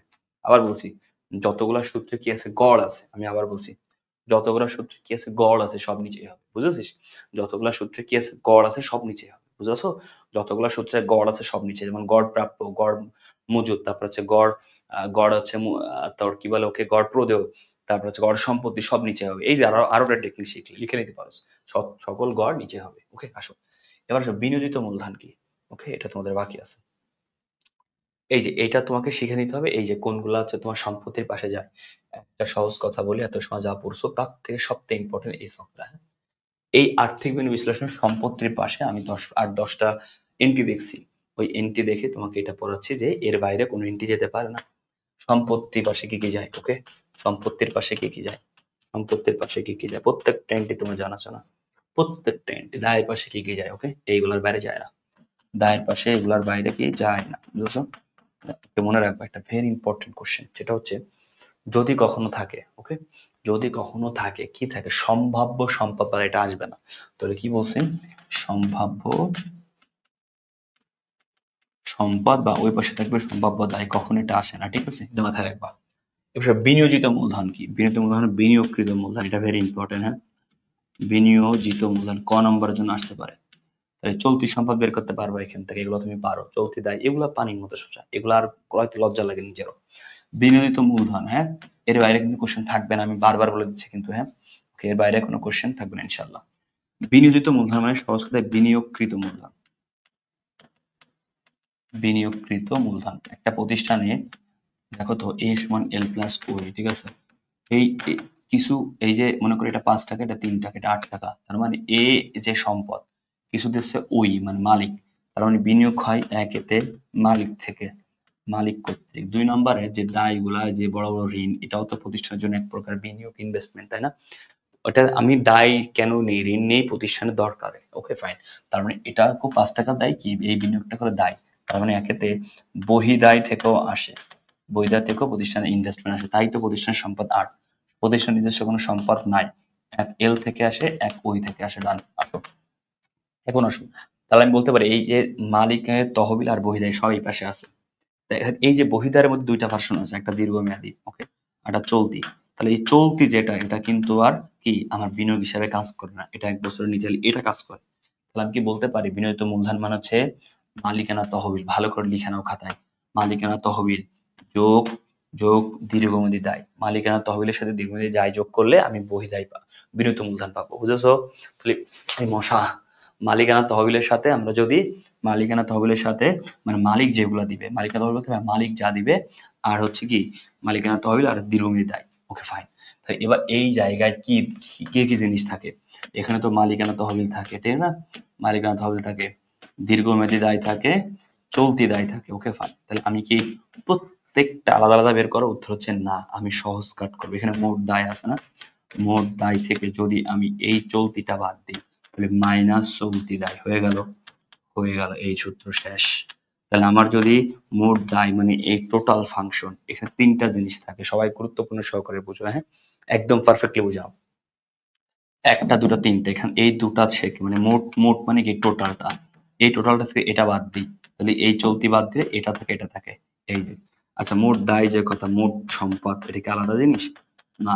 তাহলে মোট দায় এখানে যাওয়া হবে সম্পদ, তাহলে এই মোট সম্পদ থেকেও সম্পদ আর মোট দায় সেম, এখান থেকে যদি আমি চলতি দায় বাদ দিই তাও অ্যান্সার, কারণ এটা দিয়ে 1 লাখ হয়, এটাও 1 লাখ, দুটার অ্যামাউন্ট সেম, কোনো প্যারা নেই, এখান থেকে চলতি বাদ দিলে হবে। ইম্পর্টেন্ট, এই দুটা করার সময় যদি কখনো কোনো অলিক সম্পদ বা ভুয়া সম্পদ থাকে, এই সম্পত্তিগুলো তো ইনভেস্টমেন্টে দেখানো যায় না। অলিক সম্পদ বা ভুয়া সম্পদ থাকে, অলিক বা ভুয়া সম্পদ কি, এই যে বিলম্বিত খরচের অলিক সম্পদ, বুঝেছো? এই যে এগুলা বিলম্বিত খরচ, প্রাথমিক খরচ, এগুলো হচ্ছে অলিক বা ভুয়া সম্পদ, বুঝেছো? কিন্তু এগুলো চলতি সম্পদের পাশে দেখানো হয়। তুমি যখন চলতি সম্পদ তৈরি করবা তখন দেখাবা, কিন্তু যখন বিনোদিত মূলধন করবা অলিক বা ভুয়া সম্পদ বাদ দিবা, ঠিক আছে? কোথা থেকে, এই যে মোট দায় করলে মোট সম্পত্তি যাই করো তুমি বাদ দিবা। ইম্পর্টেন্ট নোট, বিনিয়োজিত মূলধন বের করার সময় অলিক বা ভুয়া সম্পদ থাকলে সেটা বাদ দেবো। বিনিয়োজিত মূলধন বের করার সময় অলিক বা ভুয়া সম্পদ থাকলে সেটা বাদ দেবো, ঠিক আছে? অলিক বা ভুয়া সম্পদ থাকলে সেটা বাদ দেবো, ঠিক আছে? ডান। এই তো হয়ে গেল, তোমার আর কি লাগে? তাহলে বিনিয়োজিত মূলধন তুমি বের করে শিখলা, ওকে? আর পরীক্ষাতে কোনোভাবে ইয়া চলে আসে, বিনিয়োজিত মূলধন আবর্তন চলেই আসে, তাহলে যে শখের ম্যাথ আছে, সূত্র আছে, করবা। যে এই যে ম্যাথ গুলা তুমি সবই পারো, তোমার আসলে কিছু জায়গায় জট আছে এবং তোমার পুরো অধ্যায়টা এইভাবে রিভিশন করলে হয়ে যায়। আসলে তোমাকে 5টা কোশ্চেন করলাম, এখান থেকে কমন আসবে এইটা দেওয়ার ক্ষমতা আমার নেই। বাট আমি তোমাকে এ অধ্যায় এমনভাবে কনসেপ্টটা ক্লিয়ার করবো তুমি যে কোনো ম্যাথ আসলে পারবা। এটাই কিন্তু পরীক্ষার হলে মেন পড়াশোনার নিয়ম, এবং এভাবেই কিন্তু পড়াশোনা করা উচিত বলে আমি মনে করি, যাতে রিস্ক কম থাকে। হ্যাঁ, ওকে, আশা করি এই পর্যন্ত তোমাদের ক্লিয়ার। আসো, আমাদের বই যেগুলো অর্ডার করতে পারো। এবার হচ্ছে তোমাদের উৎপাদন ব্যয়। উৎপাদন ব্যয়টা থেকে তোমাদের আমি বেসিক্যালি বলবো, তোমাদের এইখান থেকে তোমাদের আসলে এমন একটা অধ্যায়, এই সূত্র মুখস্থ করে ম্যাথ করতে হয়। আমরা সবাই জানি যে একটা সূত্র মুখস্থ করতে হয়, এই সূত্র থেকে আসলে ম্যাথটা করতে হয়, ঠিক আছে? এই সূত্র মুখস্থ করে ম্যাথকে এই অধ্যায়ে অনেকে অ্যান্সার করার না করার পরামর্শ দিব আমি। হ্যাঁ, তোমাদেরকে বলবো এটা থেকে অ্যান্সার করো না। তাহলে এই অধ্যায়ের পরামর্শ হচ্ছে, তোমাদের কাছে আমার থাকবে কি, তোমরা মেহেরবানি করে অধ্যায়টা স্কিপ করবা। হ্যাঁ, সিকুর জন্য এটা আমি বলছি, স্কিপ করে তুমি বেতন মজুরি করতে পারো। এই অধ্যায়টা স্কিপ করা কিন্তু এই অধ্যায়ের এমসিকিউর আমার যে ক্লাসটা নেওয়া হয়েছে, ওই এমসিকিউর পার্টটা দেখলে তুমি এই অধ্যায়ে পুরো বেসিকটা তোমার কভার হয়ে যাবে। তুমি যদি সিকিউ অ্যান্সার করেও থাকো, তাহলে তুমি এতে সাধারণত কেউ অ্যান্সার করো না, তারপরও তোমাকে তুমি অ্যান্সার করলে, তুমি আমাদের সিকিউ ক্লাসটা করলে তোমার পুরো বেসিকটা, তারপর আমি দেখাই দিয়েছি কিরকম কোশ্চেন আছে, তোমার কোন জায়গায় সমস্যা হবে, তুমি প্যারা নিও না, ঠিক আছে? তো CQ basic class MCQ must করবা, ঠিক আছে? তবে এর বেতন মজুরি থেকে অ্যান্সার করতে পারো। এই অধ্যায়ের এই টোটাল সূত্র থেকে কি কোশ্চেন আসে, এটা একটা সূত্র, এখান থেকে প্রশ্ন হয়, এই সেটআপের প্রশ্ন থাকে, এই সূত্র দিয়ে একটা কোশ্চেন হয়। এই যে এখানে বলে, এখান থেকে উৎপাদন একক তৈরি করো, এই যে উৎপাদিত একক, এই যে উৎপাদিত একক তৈরি করতে বলছে, এই পর্যন্ত তৈরি করতে হবে। এই যে এখানে এই যে উৎপাদিত একক দেখছো, এই যে শেষ। তারপরে কি বলছে, এই যে বিক্রিত পণ্যের ব্যয়, এই যে বিক্রিত পণ্যের ব্যয় তৈরি করতে এই পর্যন্ত। এটা জুম করে নিতে পারো তুমি স্ক্রিনশট দিয়ে। হ্যাঁ, ওকে, তোমার বইও আছে, আই বিবরণী তৈরি করো। ওকে, ফাইন, হয়ে গেল। এই পর্যন্ত নিজে করতে হবে। তার মানে আলটিমেটলি আমি বলছি তোমাকে এটাই, যে তুমি মুনাফাও বের করতে হবে তখন। এই শখটাই তুমি মুখস্থ করে ম্যাথ বসাতে হবে, তুমি ভালো করে যাও। সেম প্যাটার্ন, এখানেও সেম প্যাটার্ন, যে কাঁচামাল তৈরি করো। এগুলো তোমাকে ইন ডিটেলস আমি এমসিকিউতে শিখাইছি, তাই এখন আর বেসিক কভার করবো না। এখানে ম্যাথ কি টাইপের আসে, পুরো সূত্র মুখস্থ, আর এই অধ্যায়ে যত বেসিক আমি এমসিকিউ সব কভার করে দিয়েছি, প্রত্যেকটা টপিক। মুখ্য ব্যয়, ব্যবহৃত কাঁচামাল, কারখানা উপর ব্যয়, কারখানা ব্যয়, উৎপাদন ব্যয়, সব উৎপাদনের একক, সবকিছু এমসিকিউ পার্টে ক্লিয়ার করে দিছি। তাই তোমাকে সাজেস্ট টু ইউ, তুমি এই অধ্যায়ের মানে এই টপিক্সের যা যা লাগবে বেসিকের জন্য সব ওখানে করতে পারো, আর সূত্র মুখস্থ করে ম্যাথ করতে পারো, ঠিক আছে? ওকে, এবার আসো ওভারটাইম মজুরির ক্ষেত্রে, ভেরি ইম্পর্টেন্ট। মজুরির তো অনেক অ্যান্সার করবা, রাইট? প্রথম কথা, মজুরি থেকে কি কোশ্চেন থাকে, মজুরি তোমার কেমন থাকে, মজুরি থেকে কি কি আইটেম থাকে, মজুরি থেকে কোশ্চেন থাকে এই যে এরকম। ওভারটাইম মজুরি একদম সিম্পল, মানে কোশ্চেনটা হয় একদম ছোট। ওভারটাইম মজুরির প্রশ্ন আসে, মজুরি উপার্জন আসে, নিট মজুরি, কর্তন, এ আছে পরীক্ষা প্রশ্ন। ওকে, আসো তাহলে পরীক্ষায় এনটি কি কি থাকে আগে দেখি। এনটি থাকে এভাবে, একটা ম্যাথ কভার করলে হয়ে যাবে। এই দেখো এতগুলো এনটি: মহার্ঘ ভাতা, মূল বেতন, বাড়ি ভাড়া, যাতায়াত ভাড়া, চিকিৎসা আপ্যায়ন, বোনাস, ওভারটাইম, আয়কর, কমিশন, ছুটির দিনের বেতন, কল্যাণ তহবিল, সামাজিক, এই সব একটা এন্ট্রি থাকে। এরকম একটা এন্ট্রি থেকে তোমাকে বলবে, সেখান থেকে এর বাইরে কোনো এন্ট্রি থাকে না। এটা হচ্ছে একটা কি, এই জিনিসটা হচ্ছে তোমার জন্য একটা কি, মানে মেডিসিন, এর বাইরে কোনো এন্ট্রি থাকে না। তাহলে এই একটা ম্যাথ কভার করতে পারলে সব হবে, সব মানে সব। ম্যাথ কেমনে করবো তাহলে? হ্যাঁ, ভেরি ইম্পর্টেন্ট, ম্যাথ এইভাবে করবো। ম্যাথ কিভাবে করবো? এইভাবে আমরা ম্যাথটা কভার করবো, এইভাবে, ঠিক আছে? দেখো, ম্যাথটা আমরা এইভাবে কভার করব। এখানে কি বলা আছে, এখানে বলা আছে একটা ম্যাথ, ওভারটাইম খাতে ব্যয় কত, তাহলে ওভারটাইম মজুরি চাইছে, রাইট? আর ভালো করে পড়ো, নাসির এবং লতিফ তার দুইজন শ্রমিক, মূল মজুরি হার ঘন্টায় 12, তার মানে মূল মজুরি একদম মেইন যে মজুরি সেটা হচ্ছে প্রতি 1 ঘন্টা সমান সমান 22 টাকা। অতিরিক্ত কাজের মূল মজুরি 2 গুণ, তাহলে অতিরিক্ত মজুরি কয় গুণ, অতিরিক্ত মজুরি কয় গুণ, 2 গুণ। 2 গুণ মানে কত, এই 22 গুণ 2 সমান সমান 44 হচ্ছে অতিরিক্ত আসো। এবার বলেছে, এছাড়া শ্রমিকদের মূল মজুরির উপর 30% মহার্ঘ ভাতা, তার মানে মহার্ঘ ভাতা 30%। তাহলে মহার্ঘ ভাতা এই ওই এর আগের যে প্রশ্ন দেখলাম লাম্বা লাম্বি, এখানে আড়াআড়ি আছে। 55% বাড়ি ভাড়া, সবকিছু মূল মজুরির উপরে। 15% সবকিছু মূল মজুরির উপরে। শ্রমিকদের মজুরি হতে সপ্তাহে 60 টাকা প্রভিডেন্ট ফান্ডে কর্তন। আচ্ছা, শ্রমিকদের উপার্জন, শ্রমিকরা উপার্জন মানে মনে রাখো, উপার্জন কি, শ্রমিকরা যা পাবে, শ্রমিকরা যা পাবে তা হচ্ছে উপার্জন। ভালো করে, একদম ইজি অধ্যায়, আগে জীবন না করলেও পারবা। শ্রমিকরা যা দিবে তা হচ্ছে কর্তন। এই যে যেমন দেখো, এই যে 60 টাকা প্রভিডেন্ট ফান্ডে দেবে, এটা হচ্ছে কর্তন। 2% কল্যাণ তহবিল, এটা একটা কর্তন, তাহলে এটা শ্রমিকের কর্তন। তাহলে আসো আমি তোমাকে সব শিখাচ্ছি। প্রথমে দেখো, মূল মজুরি কত? সে 48 ঘন্টা কাজ করে। ভালো করে শুনো, সে কাজ করে কত? মূল মজুরি। তাহলে মূল মজুরি বের করতে হবে। মূল মজুরি সে কাজ করে 48 ঘন্টা। Okay fine. কে? নাসির। তাহলে নাসিরটা বের করে ফেলি। মূল মজুরি 48 ঘন্টা সে কাজ করে। 48 গুণ কত? 22 টাকা করে ঘন্টায় পাই। শেষ। Okay fine. তারপর লতিফের কত? এই 48 গুণ হচ্ছে 22 টাকা। শেষ। ঝামেলা নেই। আর আমি একটা বের করলে তুমি বাকিটা পারবা। তা দেখো, অতিরিক্ত মজুরি কত? অতিরিক্ত মজুরি সে ওভার টাইম করে কত ঘন্টা? 9 ঘন্টা। তার মানে 9 ঘন্টা কাজ করে। কত করে পাবে ওভার টাইমে? ডাবল 44। 9 গুণ 44 শেষ। তাহলে তার মূল মজুরি শেষ, ওভার টাইম শেষ। এই যে ওভার টাইম মজুরির মোট ব্যয় শেষ। তার মানে আমি কারটা বের করছি? আমি এটা বের করছি 9 গুণ 44, এটাও 9 গুণ 44 শেষ। দুটা যোগ করলে মোট, ঠিক আছে? ইন্ডিভিজুয়াল ব্যক্তি নাসিব লতিফ, তারপর বলেছে মোট। মোট 40 শেষ। তার মানে মূল মজুরি 48 গুণ 22। এখন আসো আমি বাকিগুলা কেমনে বের করবো দেখো। তাহলে মূল মজুরি বের করছে 48 গুণ 22, 48 গুণ 22, ওভার টাইম 48 গুণ 44 গুণ 44। আসো, তো এখান থেকে খেলা শুরু। তাহলে উপার্জন গুলা, আমি উপার্জন বের করবো কার? একটা বের করলেই হচ্ছে, নাসিরের উপার্জন। তার প্রথম উপার্জন হচ্ছে তার এছাড়া শ্রমিকের মূল মজুরি কত আছে? হ্যাঁ, প্রথমত কি এগুলো তো যাবেই। নাসির হচ্ছে উপার্জন কত যাবে? নাসিরের উপার্জনের মধ্যে যাবে হচ্ছে 48 গুণ 22, ওভার টাইম হচ্ছে কত? 9 গুণ 44, তারপর আরো কত আছে এছাড়া মজুরির? 30% মহার্ঘ ভাতা। মহার্ঘ ভাতা মজুরি কত পার্সেন্ট? 48 গুণ 22। তো এখানে কত হবে? 48 গুণ 22। আমি একটু ক্যালকুলেশন করে নি, হ্যাঁ।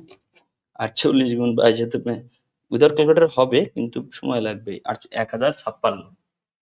কেন? এই যে দেখো, এই যে 22 প্রতি ঘন্টা, এই যে কারখানা 2 জন শ্রমিক আছে, মূল মজুরি আর ঘন্টা, আর মূল মজুরি 48 ঘন্টা, ঠিক আছে? Okay fine. তার মানে 48 গুণ হচ্ছে 22, তার মানে 1056। 1056 এটাকে কত পার্সেন্ট? এই যে 30%। 30% শেষ। তারপরে এটা বাড়ি ভাড়া, তাহলে বাড়ি ভাড়া কত? 1056 গুণ হচ্ছে 55%। শেষ। যাতায়াত ভাড়া, যাতায়াত ভাড়া কত? প্রত্যেকটাই কার উপরে? 1056 উপরে 55। 15 তুমি মানে বুঝে গেছো। মজুরি হতে প্রভিডেন্ট ফান্ড কত? সপ্তাহে 60 টাকা। আচ্ছা, এই যে দেখো, প্রভিডেন্ট সপ্তাহে কত? 60 টাকা প্রভিডেন্ট ফান্ডে চাঁদা, এবং 2% কল্যাণ। তাহলে 2% কল্যাণ তো আমি আর এখানে কত? সপ্তাহে 60 টাকা। এখানে ভালো করে বোঝো, এই জায়গাটা ইম্পর্টেন্ট। তাহলে এই যে এখানে কি আছে? তাহলে এখানে আমরা কি বের করছি? লতিফ বা কারখানার শ্রমিক এত টাকা মজুরি দেওয়া আছে, সে হচ্ছে ঘন্টা এত টাকা পাবে। Okay fine. এখানে কি 22 ঘন্টার এত টাকা। Okay fine. দেখো, এই যে 48 ঘন্টা কাজ করে সে থেকে, যেটা হচ্ছে পুরো সপ্তাহের, তাই না ভাইয়া? পুরো সপ্তাহের না? 48 ঘন্টা কি এক সপ্তাহের না? তো এখানে টাকা দেওয়া আছে, এই যে দেখো, সপ্তাহের টাকা দেওয়া। যদি বলতো এখানে পার্সেন্টেজ টাকা দিতাম। টাকা দেওয়া থাকলে টাকা নিয়ে কোনো প্যারা নেই, ঠিক আছে? টাকা পয়সা দিবা। টাকা দেওয়া থাকলে টাকা পয়সা দিবা। আর 2% দেওয়া আছে মানে কত? 1056 এর উপর 2%। শেষ। Okay fine. তুই বলতো ভাইয়া আমরা কি মাসের টাকা কনভার্ট করবো? তোমার কি বলেছে এখানে মাসিক বের করো?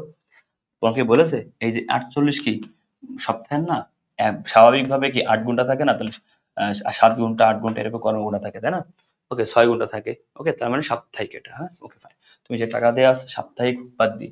একজন তো দিনে 48 ঘন্টা কাজ করে না, বা সারা মাসে কি 48 ঘন্টা করে? এটা কখনো সম্ভব? সাপ্তাহিক ভাবে সাধারণত মজুরি হিসাবটা করা হয়, বুঝেছো?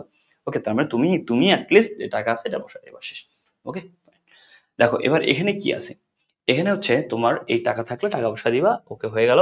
তাহলে এই জায়গায় খুব গুরুত্বপূর্ণ সরল কর্তন গুলা বাদ দিবা। তাহলে উপার্জন পাইলাম, এখানে উপার্জন বের করতে বলছে। তাহলে নিট উপার্জন যে কথা, নিট মজুরি সে কথা, তখন কি করতে হবে? মোট উপার্জন থেকে মাইনাস করা কর্তন সমূহ। এই যে উপার্জন থেকে কর্তন মাইনাস করা। শেষ। এখন তুমি আমার বলো ভাই আমি ম্যাথ কেমনি করবো? তুমি যদি আগে কোনোদিন না করে থাকো একেবারে, তোমার এই অধ্যায় শখ টানার কোনো অভ্যাস নেই। And তুমি নিজেই আমারে বলো, আমি তোমার এখন শখ টেনে 10টা ম্যাথও যদি করাই, তুমি কালকে এক্সামে কি পারবা? এই শখ ভুলে যাবো না? তুমি অবশ্যই আগে পরে শখ টুক টানছো। একেবারে যদি তুমি অধ্যায় না ধরো, এর শখ কেমনে হয়? এমনি না, এমনি। তুমি কিছু যদি না জানো বা এমনি, আসলে কি তোমার এই অধ্যায় পরীক্ষাতে অ্যান্সার করা উচিত হবে? উত্তর হচ্ছে না। তুমি আগে পড়ছো, এখন তোমাকে রিভিশন করে দিলাম, এটা হচ্ছে ব্যাপার। তুমি একেবারে ধরনি, জীবনও সম্ভব না, তোমাকে অ্যান্সার করতেও বলবো না আমি। এবং এই অধ্যায় থেকে কি কি শিখবো আসে? এই কোশ্চেন গুলা ফলো করতে হবে। ওকে, এই দেখো, এই যে এগুলো ফলো করলে তোমার এই অধ্যায়টা কভার হয়ে যাবে, ঠিক আছে? এগুলো ফলো করলে অধ্যায়টা কভার হয়ে যাবে, এর বাইরে লাগবে না ইনশাল্লাহ, হ্যাঁ। Thank you so much. আসো, তারপর দেখো, এই অধ্যায় কভার। এবার হচ্ছে যৌথ মূলধনী কোম্পানি। ভাইয়া বলতে পারো যে ভাই এই অধ্যায় লাস্ট কেন? কারণ এই অধ্যায়টা তোমার জন্য ইম্পর্টেন্ট। ওকে, এবং তুমি আমাকে বলতে পারো ভাই লিফো করাবেন না? আসলে লিফো কোনো স্টুডেন্টকে করানো লাগে না। লিফো এমন একটা চ্যাপ্টার, এই অধ্যায়টা কোনো স্টুডেন্টকে করানো লাগে না, হ্যাঁ। তবে এই অধ্যায়ের এমসিকিউ টাইপ পড়ে, এটা সিকিউ করানো মানে তোমাকে লজ্জা দেয়া, মানে এই অধ্যায়ে সিকিউ করানো মানে আমার তোমাকে কি লজ্জা দেওয়া। ওকে, এই অধ্যায়ে সিকিউ করানো মানে কি তোমার আমাকে কি, তোমাকে আমার লজ্জা দেওয়ার সময়, হ্যাঁ, এই অধ্যায়ে সিকিউ করানো আর তোমাকে লজ্জা দেওয়া কি দুটাই কি সেম, বুঝতে পারছো? এই জন্য আমি রাখিনি। লিহো পিপো এমন একটা অধ্যায়, এটা আসলে করানো লাগে না, কিন্তু লিহো পিপো থেকে যে এমসিকিউ আসে এটা আবার সব থেকে কঠিন, তুমি এটা পারো না। সব এমসিকিউ লিহো থেকে বিকৃত পণ্যের বা লিহো থেকে সংগ্রহ আসলে তুমি কিন্তু ভেবা জায়গায় খাও, আর অ্যাডমিশন স্টুডেন্ট ভেবা জায়গায় খায়, তুমি তো এসেছে। সো লিহো পিপোর উপরে তুমি যদি আবার বোঝো, লিহো পিপোর উপরে তুমি যদি বেটার করতে চাও, তো এমসিকিউতে প্রশ্ন হবে যেগুলো তুমি বিপদে আছে, সেই এমসিকিউ ক্লাসটা ভালো করে করবা। আমার এমসিকিউ ক্লাসে লিহো পিপো ভালো করে একদম ডিপ অ্যানালাইসিস করা আছে। আর এখানে কারো রাখিনি, লিহো সিকিউ আছে ক্লাস মানে ইন্টার ফার্স্ট ইয়ার থেকে পারো, এই অধ্যায় না করালে হয়। আর এই অধ্যায়ের কোনো সাজেশন হয় না, এই অধ্যায়ে যা পড়ছো 2-3টা ম্যাথ, এতে কঠিন কিছু নাই, এতে জন্মের সোজা। এই অধ্যায়ের যে কোনো ম্যাথ যে কোনো এন্ট্রি দিক না কোনো অ্যান্সার এক, ঠিক আছে? এই অধ্যায়টা এখন আমরা কভার করব। আমি একটা কথা বলি, দেখো তুমি শেষ সময় আসো, তোমার আসলে গাদা গাদা পড়ে তোমার আসলে 20টা 50টা প্র্যাকটিস করলে আপনার যদি তুমি পুরো কি কি ম্যাথ আসবে, কোন কোন এন্ট্রি, সব এন্ট্রির কি দাখিলা না জন্য, সব এন্ট্রি অ্যাপ্লাই না জন্য, তো আমার কাজই তোমাকে যে টাইপের ম্যাথ আসুক না কেন ওই কনসেপ্ট থেকে তুমি যেন পারো। তাই কিন্তু আমি তোমাকে বারবার এইভাবে পড়াই। আমি কিন্তু শক টেনে টেনে পরীক্ষার আগে পড়াই না, আমি খুব ভালো জানো আমার পড়ানোর স্টাইলটা কেন। কারণ শক টেনে ভাই তোমার এখন পড়াবো আমি কেন রে ভাই, তুমি তো সব পারো, শক টানতে পারো, সব পারো না ভাইয়া, তোমাকে আমি সব ইন্টিগ্রাল অ্যানালাইসিস, কোনটা কই যায়, কোনটার কাজ কি, যে টাইপের প্রশ্ন যে কোনো বোর্ড তুমি পারো, সময় কম লাগবে, বেটার একটা রিভিশন হবে, ঠিক আছে? তো এই অধ্যায় থেকে কি কি প্রশ্ন হয় দেখো। প্রশ্ন হয় প্রস্তাবিত লভ্যাংশ, মনে হয় প্রস্তাবিত লভ্যাংশ, আর একটা ঘোষণাকৃত লভ্যাংশ, হ্যাঁ, ঘোষণাকৃত লভ্যাংশ এটা হচ্ছে এক প্রকার কি দায়। ওকে ফাইন, অন্তদায়, ওকে, প্রতিষ্ঠানের ভিতর থেকে এটা করা হয়, ঠিক আছে? ওকে ফাইন, প্রস্তাবিত লভ্যাংশ বা ঘোষণাকৃত লভ্যাংশ, হ্যাঁ। দেখো বিকৃত পণ্যের ভাই ভ্যাট চলবে, এটা তোমাদেরকে মারাত্মক লেভেলে ইম্পর্টেন্ট, এমসিকিউর জন্য ইম্পর্টেন্ট বেশি। ওকে, এটা আমি এমসিকিউতে পড়াইছি 100% পড়ে, যারা আমার এমসিকিউ ক্লাস ফার্স্ট পেপারে করছেন তারা পারছেন, সেকেন্ড পেপারে এমসিকিউ ক্লাস তারাও পারছেন, যে ভ্যাট চলবে হিসাবটা ভাইয়া খুব ভালো করে করেছে। তাই আমি কিন্তু প্রথমেই বলছিলাম এমসিকিউ ক্লাসটা ভালো করে করো, এমসিকিউ ক্লাসটা করলে এটা 100% কভার। এটা দুইটা দিক থাকে, একটা ডেবিট একটা ক্রেডিট। ওকে, ডেবিটে যেটা বড় হবে জেটটা ওদিকে যাবে, বিক্রয়ের উপর ভ্যাট থাকলে ওটা ক্রেডিট জের, ক্রয়ের উপর ভ্যাট থাকলে ডেবিট জের, আর ক্রয় বিক্রয়ের যেটা বড় হবে অ্যান্সার ওই জের হবে, ঠিক আছে? এটা তুমি জানো। বিশদ আয় বিবরণী, মালিকানা সত্ত্ব, আর্থিক অবস্থান, আরেকটা ইম্পর্টেন্ট, সংরক্ষিত আয় বিবরণী। সংগ্রহ যদিও মালিকানা সত্ত্ব দিনের মধ্যে থাকে তারপর আলাদা আসতে পারে, এইটা সব থেকে ইম্পর্টেন্ট অধ্যায়। আসো তাহলে আমরা সলভ করা শুরু করি। এই অধ্যায়ের একটা চার্ট দেখতে পাচ্ছ, এই যে একটা চার্ট দেখলা তুমি, হ্যাঁ, সমন্বয় রিলেটেড, তাহলে আমি বলি এই চার্টটা একটা চার্ট, এইটা ম্যাথ, এইটা ম্যাথ, এটাও ম্যাথ, এটাও ম্যাথ, এটাও ম্যাথ, দেখো এটাও ম্যাথ, এই যে কতগুলো ম্যাথ আছে কেন তোমাকে আমি দেখাবো। তাই এই যে চার্টটা তুমি দেখছো, যদি একটা চার্টের পুরোটা কভার করতে পারো, তার মানে তুমি এই একটা ম্যাথ যদি সুন্দর করে একদম কভার করতে পারো, তোমার 90% এই অধ্যায়ের প্রবলেম সলভ। কি বুঝলা? তো এই যে একটা ম্যাথ, এটা যদি তুমি কভার করতে পারো, তাহলে এই অধ্যায়ের 90% প্রবলেম সলভ, বুঝেছো? এই অধ্যায়ের 90% প্রবলেম সলভ, বুঝছো?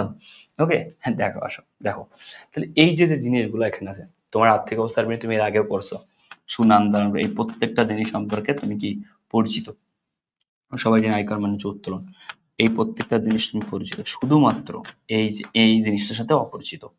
এই জিনিসটা কি?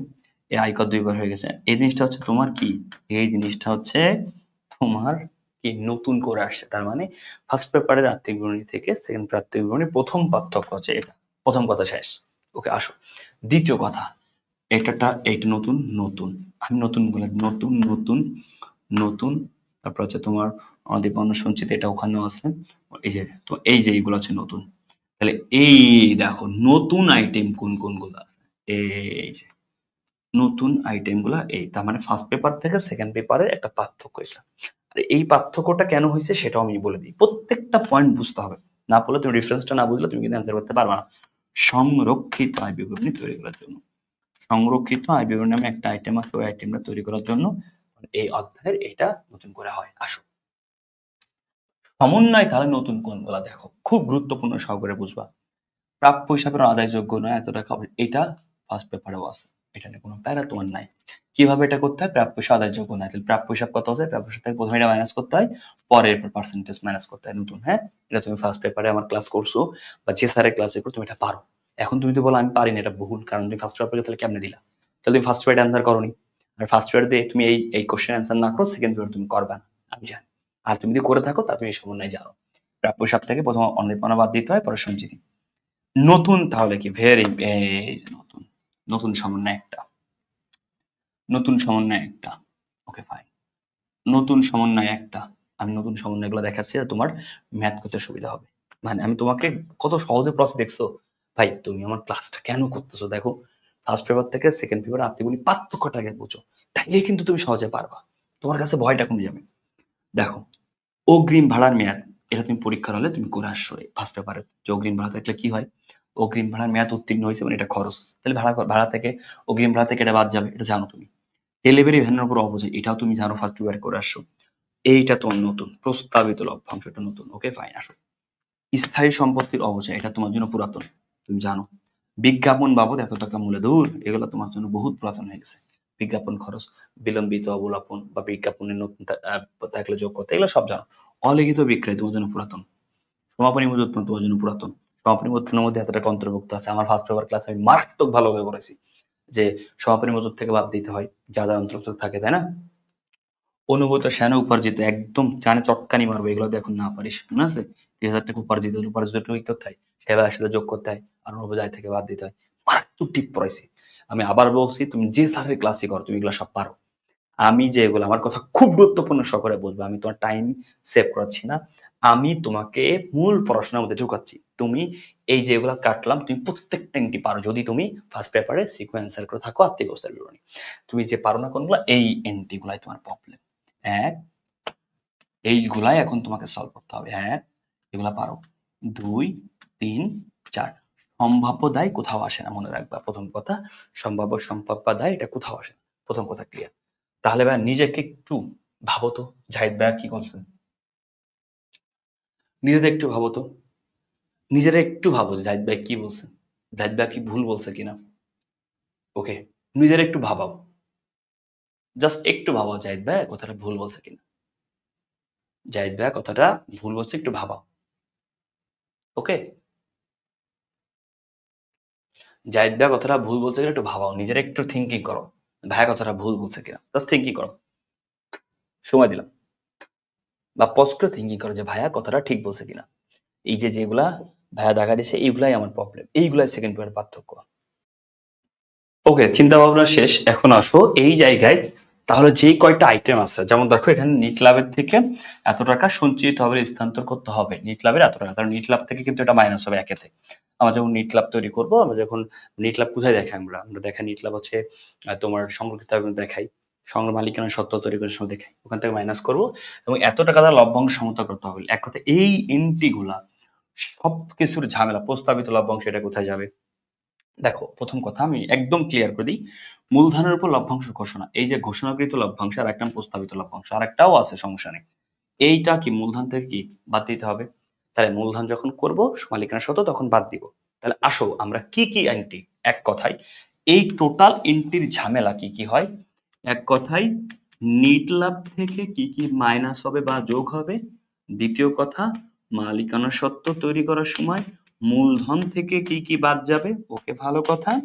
তৃতীয় কথা সংরক্ষিত আয় ব্যয় থেকে কি কি বাদ যাবে। তাহলে আমি শুধু এই এন্ট্রি না, যত প্রকার এন্ট্রি থাকতে পারে, আই রিপিট, যত প্রকার এন্ট্রি থাকতে পারে, যেটা কিনা এই জায়গার সমন্বয়ের একটা জিনিস শুধু পার্থক্য, এক কথায় সহজ কথা তোমাকে বোঝাই দিলাম, এই অধ্যায়ের সমন্বয়ের শুধুমাত্র পার্থক্য একটি জায়গায়, সেই জায়গাটা হচ্ছে তোমার এই সমন্বয়গুলা কোনটার সাথে কোনটার কাজ কি। আমি আবার বলছি, এই সমন্বয়গুলা কোনটার সাথে কোনটার কাজ কি, এই ছাড়া আর কোনো পার্থক্য কি নাই।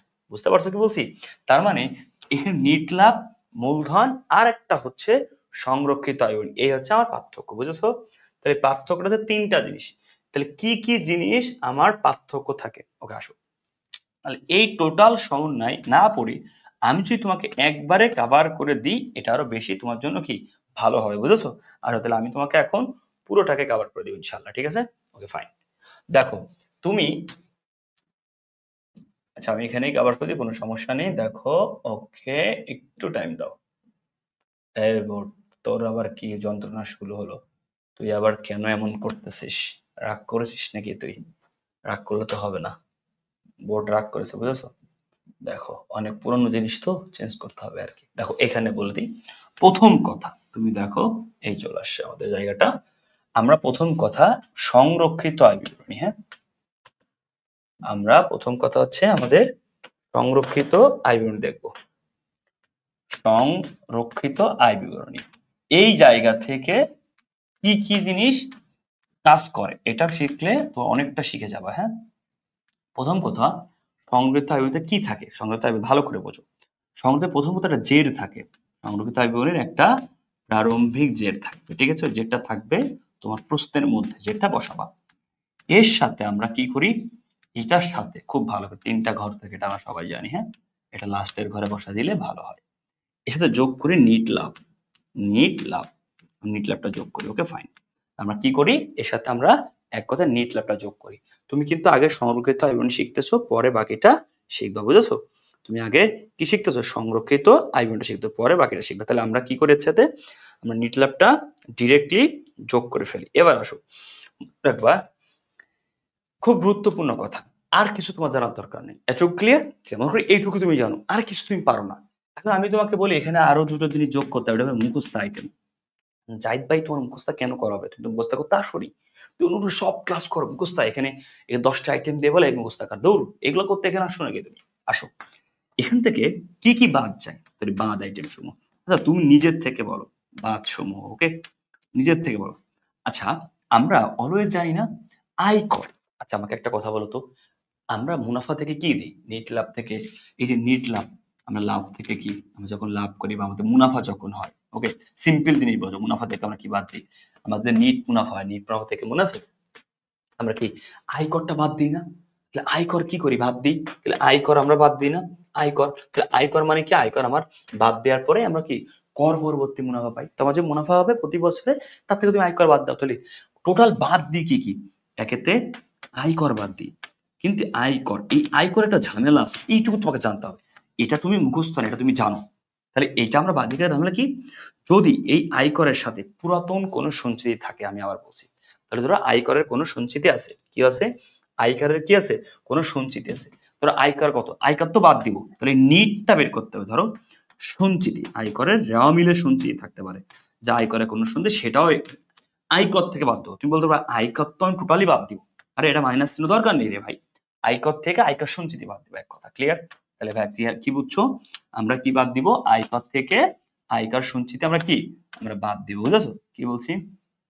আমরা এই যে দেখো এখানে কি করব, আয়কর থেকে আয়কর সঞ্চিতি আমরা কি করব, বাদ দেব। ক্লিয়ার কথা?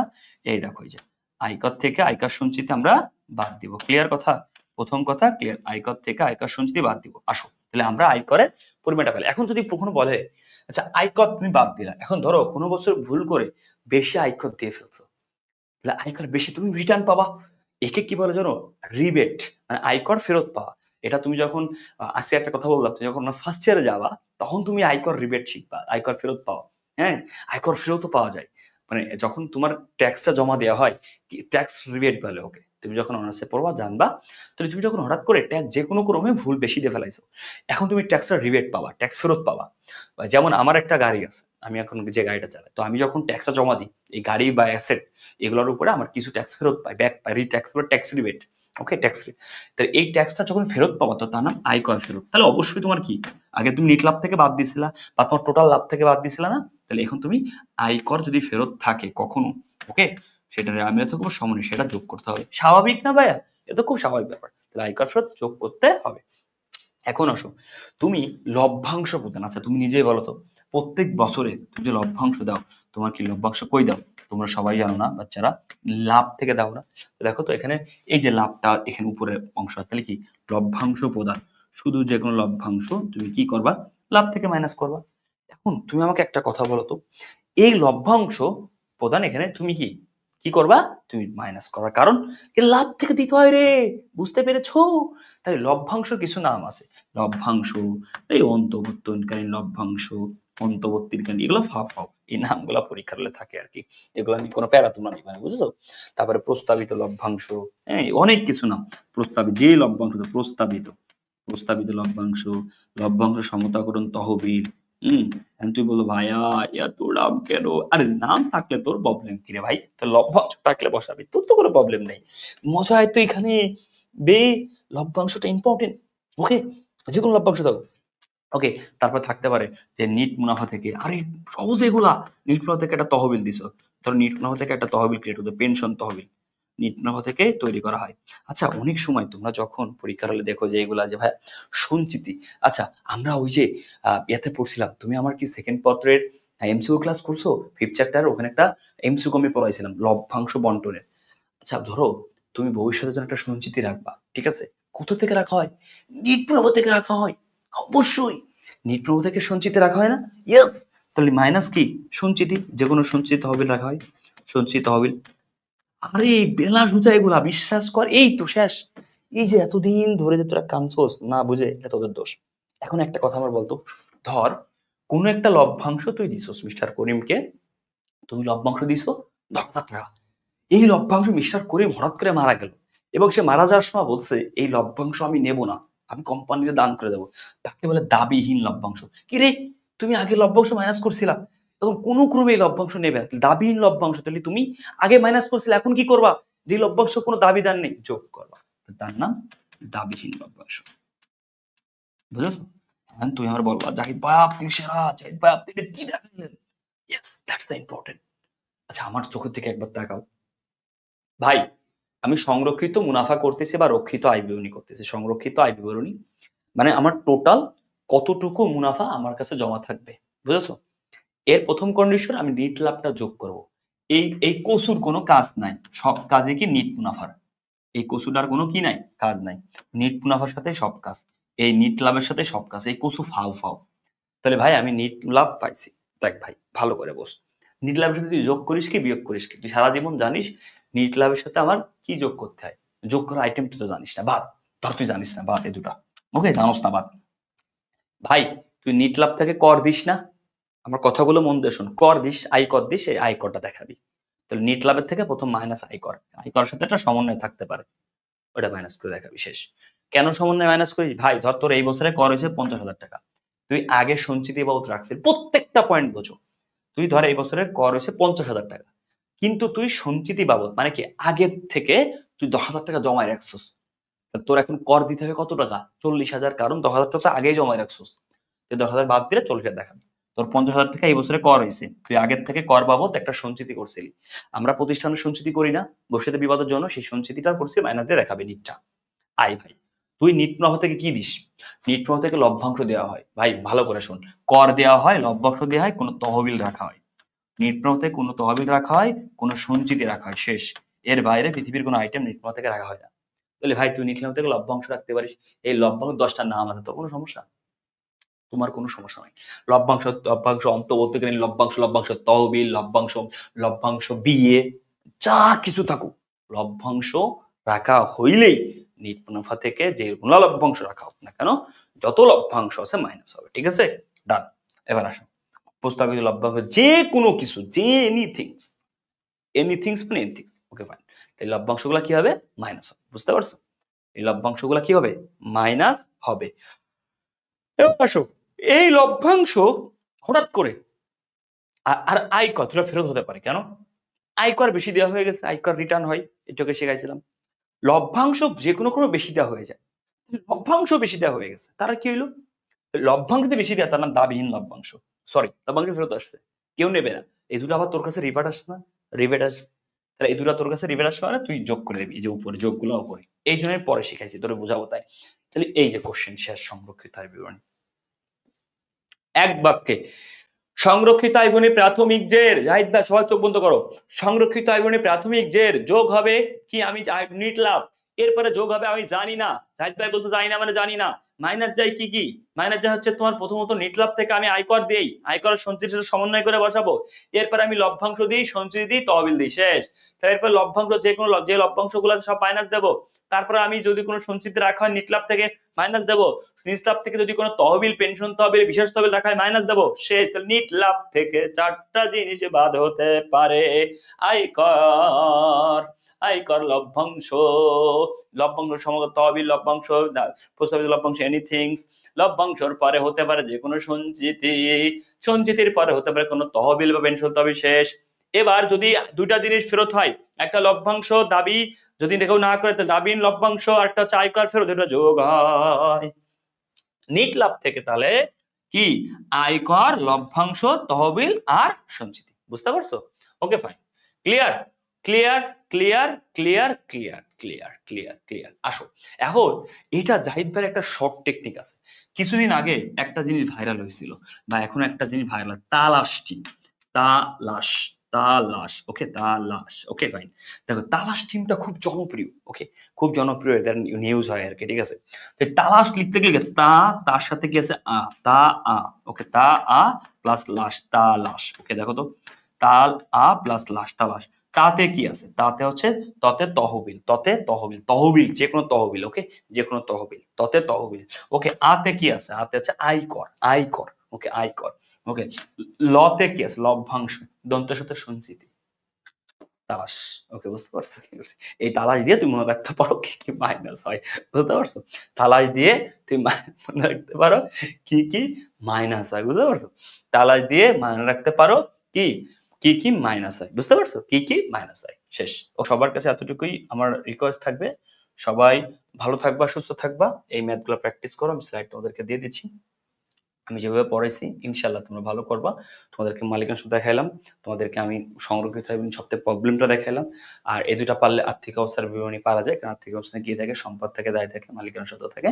আর এইটা পারবা ইনশাল্লাহ। সো এটা কভার করে ফেলো ইনশাল্লাহ, তোমাদের ভালো কিছু হোক, তোমাদের জন্য এই দোয়াই করি। দ্বিতীয়ত হচ্ছে নিট লাভটা যেটা আছে, তোমরা নিট লাভের যে আইটেম গুলো আছে তোমাদের সমন্বয়গুলো এখানে কভার করতে পারো। তোমাদের এই নিট লাভটা আগের মতোই সেম, দু একটা আইটেম একটু বেশি থাকতে পারে, সেই আইটেমগুলোও তোমরা কভার করে ফেলো। তোমাদের সবথেকে প্রবলেমের জায়গাটা আমি কভার করে দিলাম, ঠিক আছে? তো একটু প্র্যাকটিস করো, বাকিটা আল্লাহ ভরসা। হ্যাঁ, তোমাদের সবার জন্য অনেক অনেক দোয়া। এই ম্যাথগুলো তোমরা অবশ্যই প্র্যাকটিস করে ফেলবা, প্র্যাকটিস করলেই তোমাদের ইনশাল্লাহ হয়ে যাবে, ঠিক আছে? আশা করতেছি তোমাদের প্রবলেমে 90%, 100% না পারলে 90% সলভ করে ফেলছি। আমার জন্য দোয়া করবা। তোমাদের এই যে যে ভার্সিটি কোর্সটা আছে এটাতে ভর্তি শুরু হয়ে গেছে, তোমরা অবশ্যই যত দ্রুত পারো অ্যাডমিশন নিয়ে ফেলবা, ঠিক আছে? ওকে। আর দ্বিতীয়ত হচ্ছে তোমাদের অ্যাডমিশনের পাশাপাশি আজ যে কথাটা তোমাদের বলার, তোমাদের যে বইগুলো আছে এগুলো দ্রুত করে অর্ডার করে ফেলো, কারণ এগুলো প্রি অর্ডার চলতেছে। তোমাদের অর্ডারের নিয়ম থেকে শুরু করে আমি বইয়ের বিস্তারিত ভিডিও দিয়ে দিব, কোর্স এনরোল করে ফেলো। আর অতি সহজে আমার এই ক্লাসগুলো রিভিশন করে ফেলো। আর I request to you, revision করে দেন তুমি হচ্ছে এই ম্যাথগুলো প্র্যাকটিস করে ফেলো। তুমি আমার এই ম্যাথ প্র্যাকটিস না করলে তুমি তোমার ম্যাথ প্র্যাকটিস করো, এটা তোমার কাছে রিকোয়েস্ট থাকবে। তুমি প্র্যাকটিস করলে পরীক্ষালে কাজে লাগবে, আমি প্র্যাকটিস করতে আমি করলাম। তোমার উচিত তোমার এটা পুরোটা কনসেপ্টটা বুঝে প্র্যাকটিস করো। লেভেল ভিউটা আগে বলছি, ওটা তুমি পারবে ইনশাল্লাহ। সো সবার জন্য অনেক অনেক দোয়া, সবাই আমার জন্য দোয়া করো। দেখা হবে ম্যানেজমেন্ট ক্লাসে, অ্যাকাউন্টিং এর যাত্রা শেষ, ম্যানেজমেন্ট ক্লাসে তোমাদের সাথে আবার দেখা হবে। আমি ম্যানেজমেন্টটা নিব, এইভাবে তোমাদেরকে পুরোটা কভার করে দিব, সিকিউ এবং এমসিকিউ দুটাই। ম্যানেজমেন্ট আর ইন্টারেস্টিং ওইটা পড়াবো, ঠিক আছে? ওকে, সবার জন্য অনেক দোয়া। আসসালামু আলাইকুম ওয়া রাহমাতুল্লাহি ওয়া বারাকাতুহু। হ্যাঁ, ভালো থাকো, সুস্থ থাকো, আল্লাহ হাফেজ। ওকে।